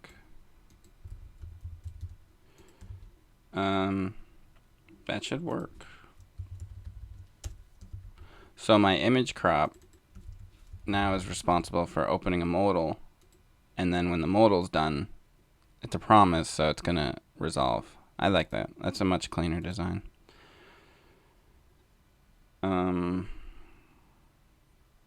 So I don't need to pass that in. It'll just be available.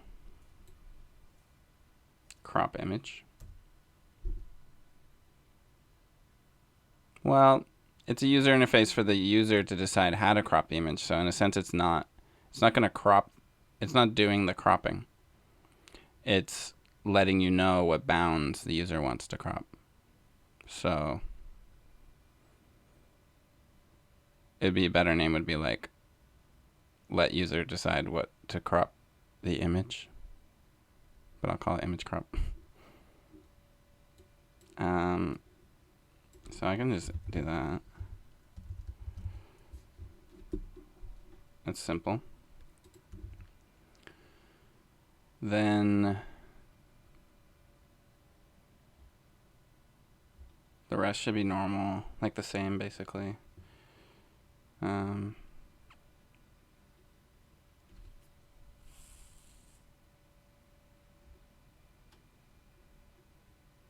just skimming over it with now that I know how it's supposed to be.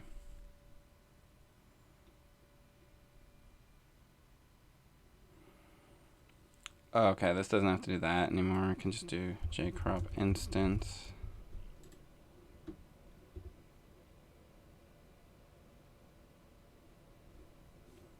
Multiple declarations per const. Oh, I just did a search and replace there. I don't have a style guide, so whatever. I wouldn't normally write it like that, but it doesn't matter. Normally I do it like that. If it was really important, Prettier would change it for me. Oh, Too Public, I don't think I thanked you for the follow. Thank you.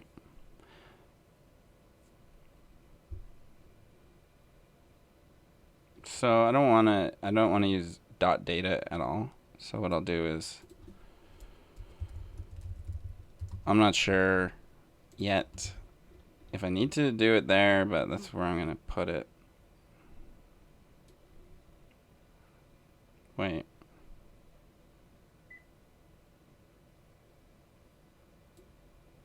Oh, here? Yeah, you're right, totally. Thank you. I guess I would have found that shortly when I go to run it. So I haven't ran this code yet. Bounds, it can't be the name bounds. It has to be, where do I use that? Wherever I use it, I'll use that variable name. Bounds, of course. Okay, I'll keep it bounds, but I'll set it to, I'll change the name of this one to like current.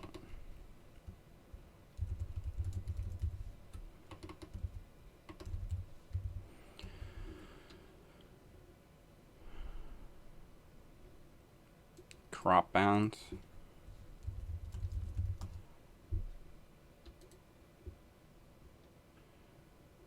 The rest are going to use that one. Doesn't really matter.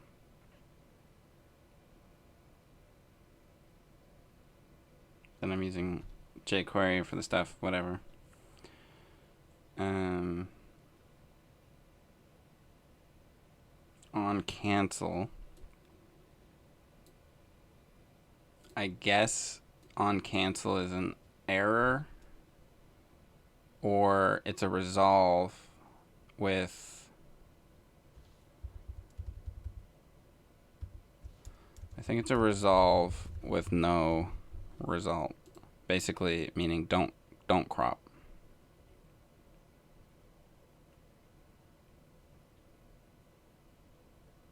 Or does it mean you don't want to upload that picture anymore? I'll leave it like that for now.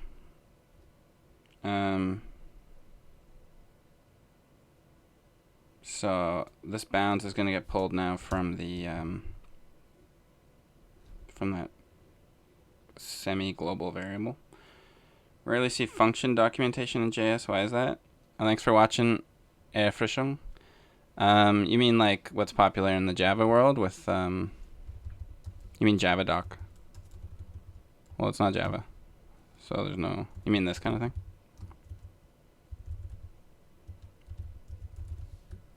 I don't know. I've never.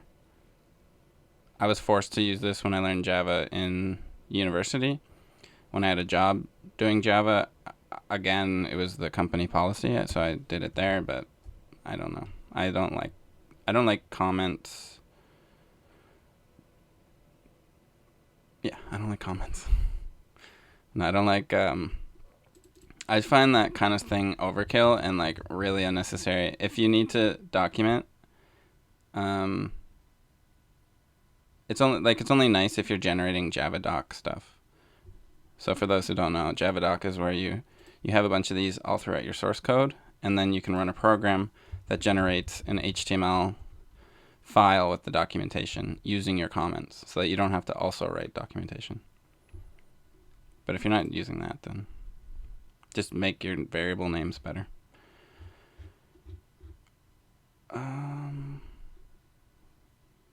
So I want to rename these to handle cancel, handle crop.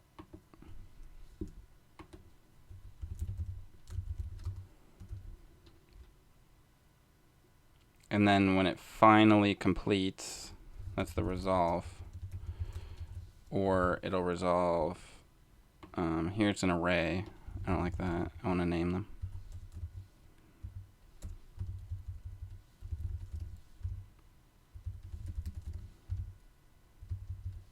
Width height x top left. or left top, I guess. Keep it like CSS properties.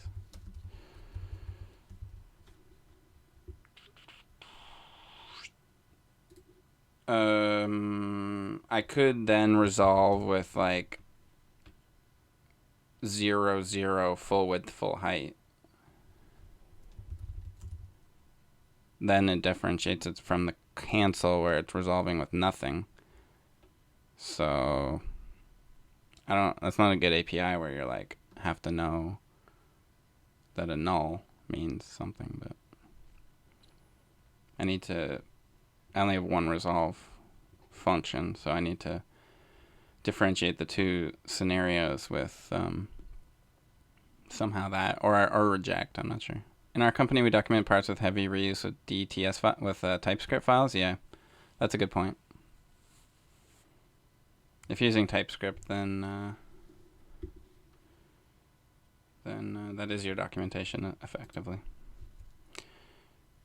So my full original width is there. Height would be some kind of math. Do I know?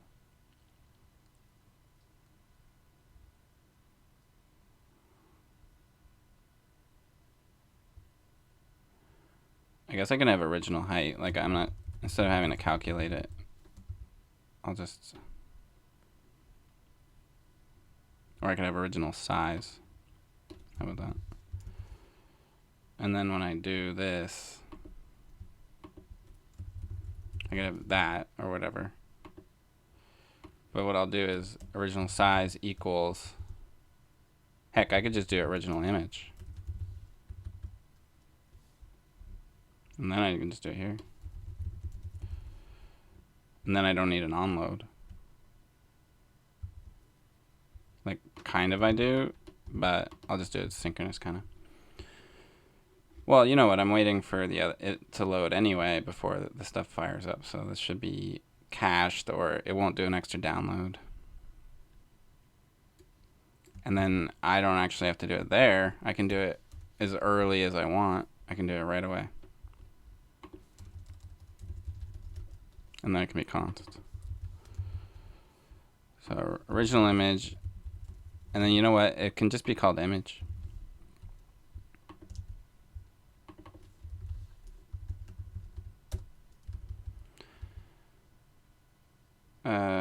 Confident coding, I would have like 10 plus console log lines. I know, I haven't ran this yet. So I'm way beyond like, what's the point of console logging if I'm not even running it? I gotta get to the running point soon though. I've gone too far without ever running it. So image.width, image.height. Left will be 0 and top will be 0. If you're not cropping, that's what you get.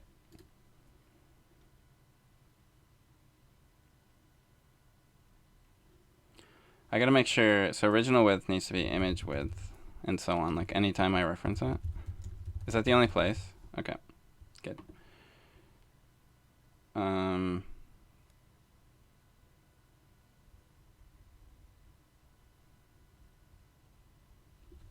Yeah. So why that's happening is it's like you're scaling with like a shrunken image. You're not scaling it, you're cropping it, but it's applying to a larger one. So this is scaling back up the all the crop parameters. I gotta run this, like, it's absurd that I've gone so far here. Because now I'm not even sure. I probably have an error somewhere. Depending on the scope you want to use your image crop, you could even pass in the image instead of the image URL. That's a good idea. That's a good idea. Then I'm even like completely divorcing it from loading anything.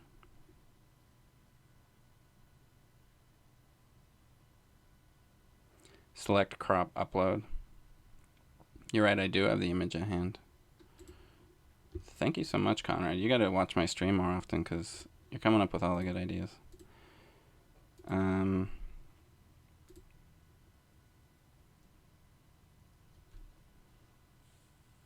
trying to figure out if I need to wait till it loads before I do this stuff. Hey, thanks. Thanks for trying. So yeah, let's do it like this. So image.source equals, I'll just inline it. And then, oops, I gotta put the onload in between.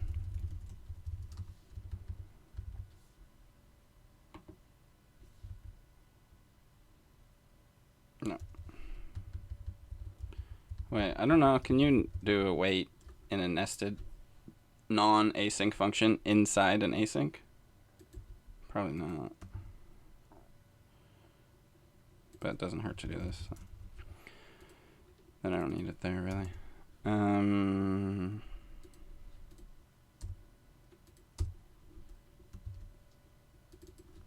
This would be image then.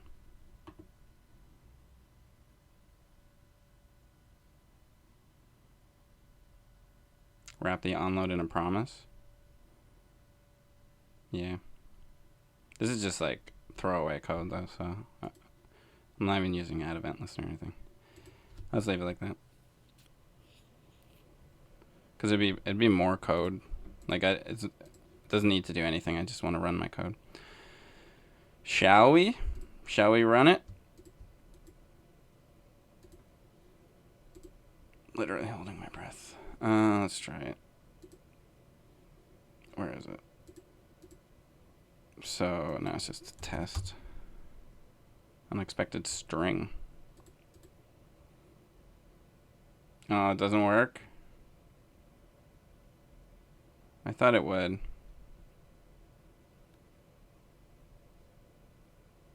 Oh, from. Well, I gotta do it right. LOL. Yeah, of course. Still says no? Oh, it is loading. Oh, you gotta put the file extension on? I didn't know that. This will be neat. It's the first time I ever used a module script tag. What? It ran? Seems to be working. Missing initializer in const declaration. Oh, right. Well, that's the kind of error I'm looking for. So, yeah, it's just because of my search and replace thing here. Where am I? Which one was it? Up here? So, like, image bounds gets set. Or which one was it? Oh, just that I need to... Yeah, okay. Right. It gets set here. Is it hard to find clients if you're a beginner? Maybe. Thanks for watching him. Well, your potential clients don't necessarily know what you know. What I mean is they don't know how bad you are. So it doesn't necessarily hinder you to be new. It might be hard to keep clients if you're a beginner. But for finding them, I think it's just as hard for beginners as anyone else. I guess what you want to do is like create an online presence. It's kind of like, I'm not streaming to find clients, but when I first made a website and started blogging, and then when I made a Twitter account, and then so on, it's all part of like an online presence I have. It's not to find clients anymore. It's grown into its own thing where I just enjoy like teaching or sharing things I learn or helping people, all that kind of stuff. But I'd say like the more of a presence you have online in terms of sharing technical stuff, then when people go to look you up, they'll gain confidence that you know what you're talking about if you've written articles or if you presented at conferences or stuff like that. You know, that definitely makes it helps build up your reputation, let's say. I'm actually like kind of excited that this is working without transpilation. Not that it's not working, but it's close. Okay, so I gotta put on the file extension there too.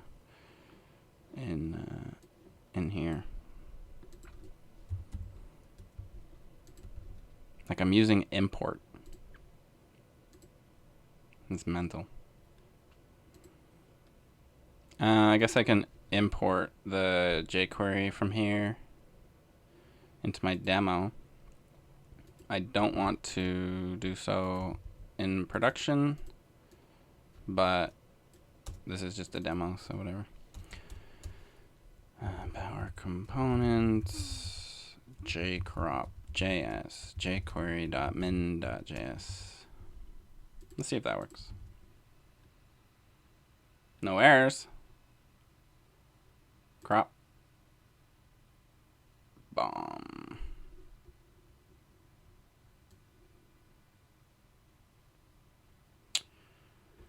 Unrecognized expression.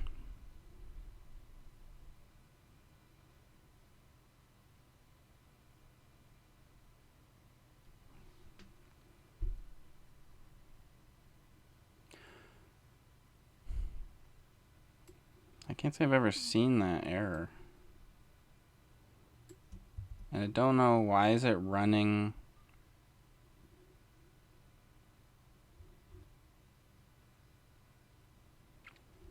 Is it doing some eval thing or something? Is it because I have a new line here? Could be.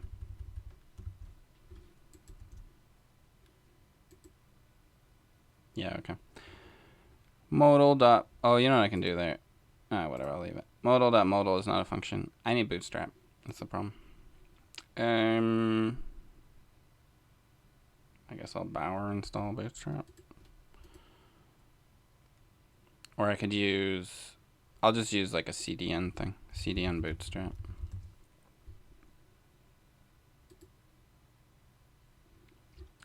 Just give me something to copy and paste here. Yeah, script. And then, oh, you know what? I should just use a CDN for jQuery too, because Bootstrap requires jQuery. So I'm gonna have to.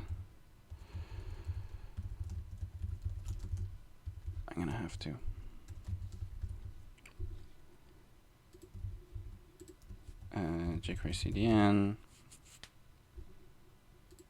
Whatever latest is. What's Slim? I could probably get away with Slim.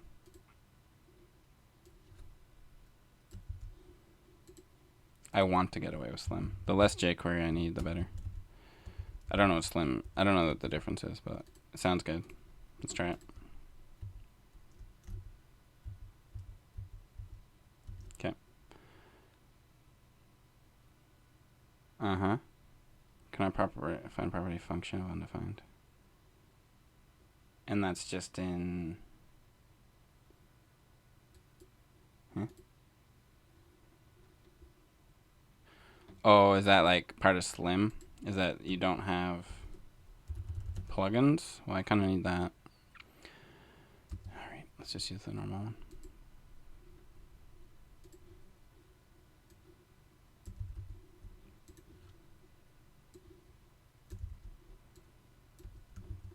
Is that why? Oh, it still says it.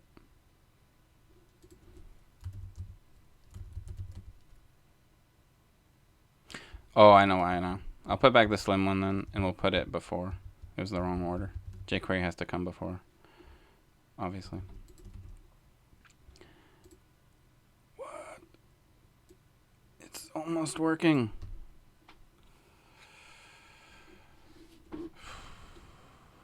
Pretty good. I only had to change, I had to change the const to a let, and then it ran. I've been coding for 3 hours without running any code. I mean, it broke. It's not like it's working, but it ran. Preview image load is not a function because jQuery got rid of the load function. I think so. I think I got rid of all those listeners. So yeah, we don't need jQuery for that. Where is that? Here. So actually, let's ditch the jQuery and all this. I'm gonna get rid of all the $signs here.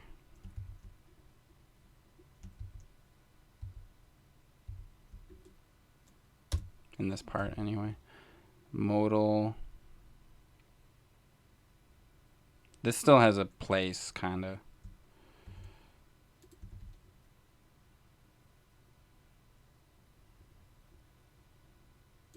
Does it?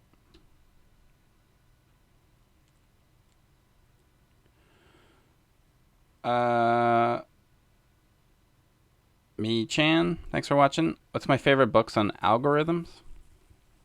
I know I read one in school and I have it in the basement or something, but I know there's like okay, I haven't read really any books on algorithms, so me mentioning my favorite books is just like books I'd like to read one day. So it wouldn't be honest.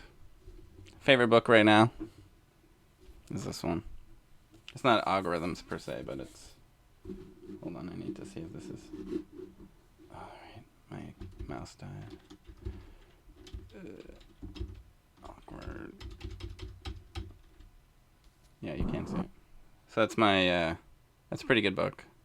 That's been inspiring me for writing better code.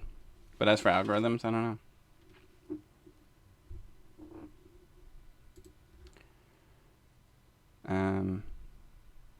Yeah, Conrad. I thought you might like that. I was gonna ask you if you've read it, because it seems like you're a little more advanced in that thinking than I am.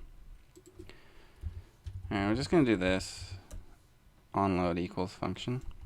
I could use add event listener. Yeah, sure. Because I'm a professional. You gotta use add event listener if you're a professional. Then this dot width can just be preview image width, because I'm going to fat arrow this for no particular reason.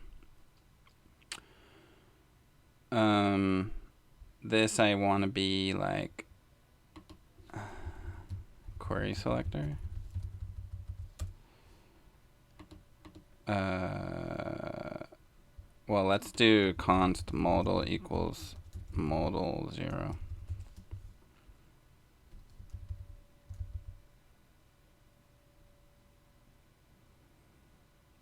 I don't know. Let's just call it I don't know. Let's do that. Pragmatic Programmer. That's a really good book. Yeah, I have it. I've read it. I have a couple of good ones like that. I'm not gonna dig them out right now, but I should put that in on my stream FAQs or whatever. Put some books in there. What's my opinion? Oh, Spitfire, thanks for coming back. What's my opinion on JS TypeScript frameworks, like, for example, Angular?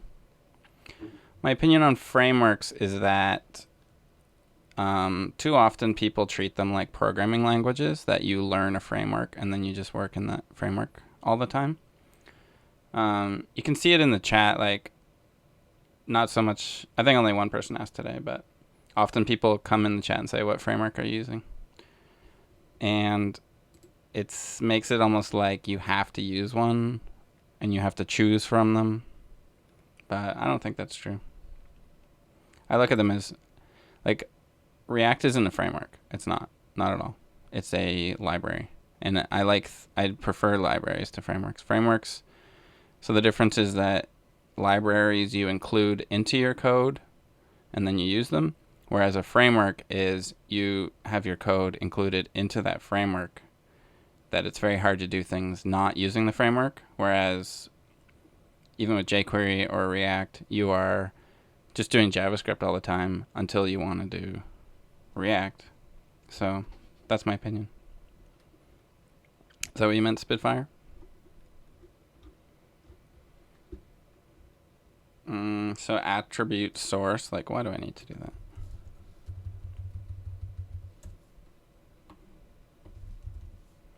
image URL. Well, I don't have that, but I can do image dot source. Ooh, wait, image. I need to rename this one. This one's called source image. That's better. But then this should be like image.source. Image.source.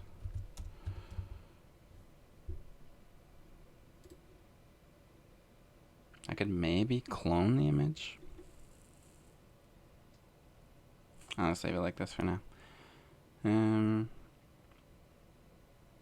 I need to maybe test the aspect ratio. Actually, that's pretty important. Oh, thanks for the follow. You know who you are.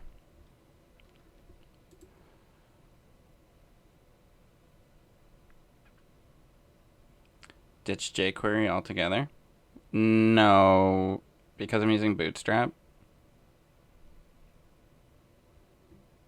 Bootstrap requires jQuery, so I can get closer. Like, I don't need to be really using it. I could, like, in image crop. You mean this, though, no?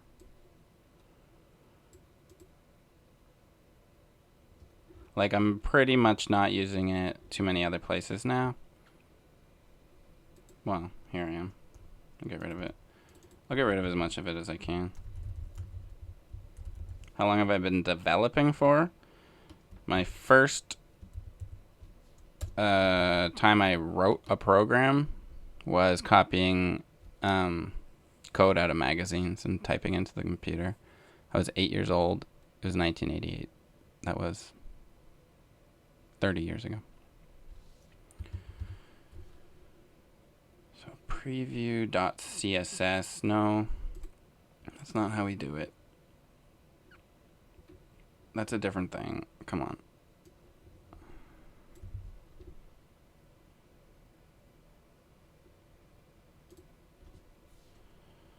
Dot width. What is preview? It's the div. I see. Oh, jQuery was actually better at this than anything else. How do you do it without jQuery? You do like client width, client height, I think. And then I wanted to set that, whatever it is, a border on the preview. That's weird that I did it there. Whatever.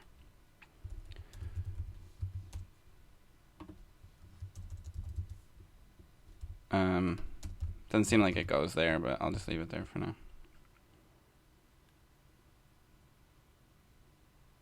It really doesn't belong there. It belongs maybe inline style. Like, I think I prefer that to this. That's the dash preview there.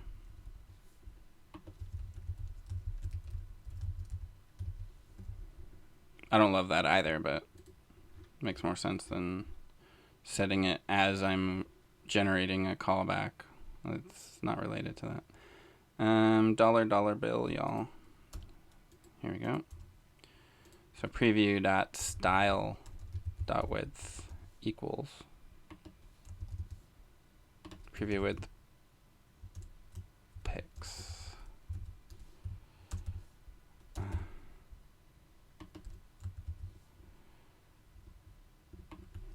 And then mostly the same, that px.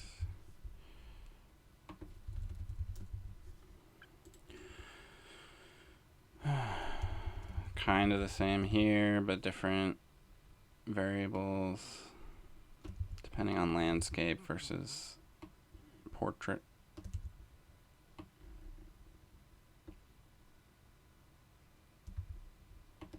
Okay. Oh yay, what's my opinion about this 5.1.2, one variable per declaration? I don't know what the 5.12 is. Oh, you're pasting something. One variable per declaration. Every local variable declaration declares only one variable.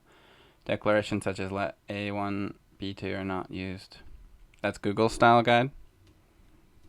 Yeah. I don't know. It's like functionally the same. So I guess it's like because now there's const and let. I ran into some bugs where, not bugs, but it's like more work that I had to separate it out of the list. Whatever. You guys keep asking, so I'll do it. You win this round. Chat. Oops. I can do that. No. Too many. Const. There you go.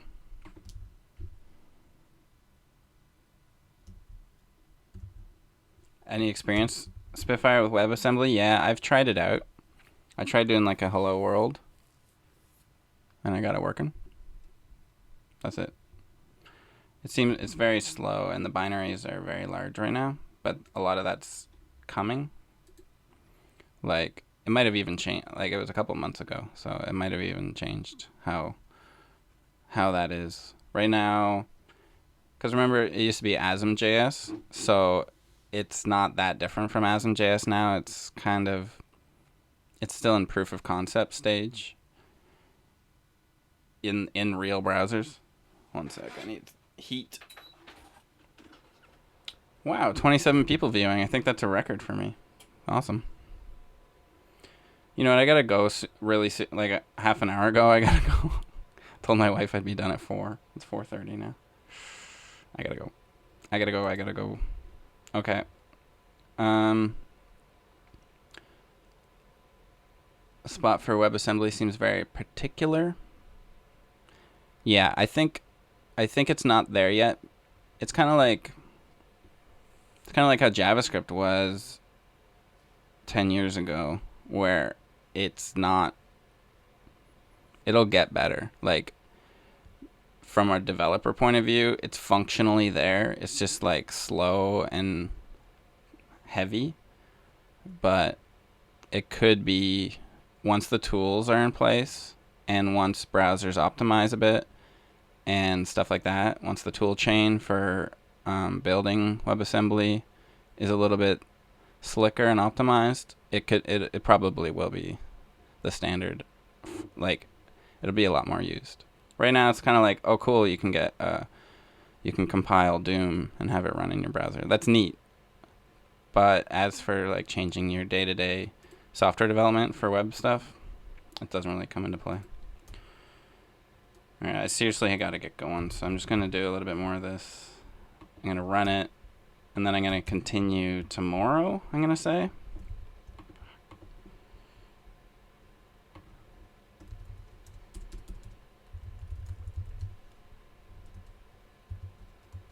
It's kind of fun getting rid of jQuery, isn't it?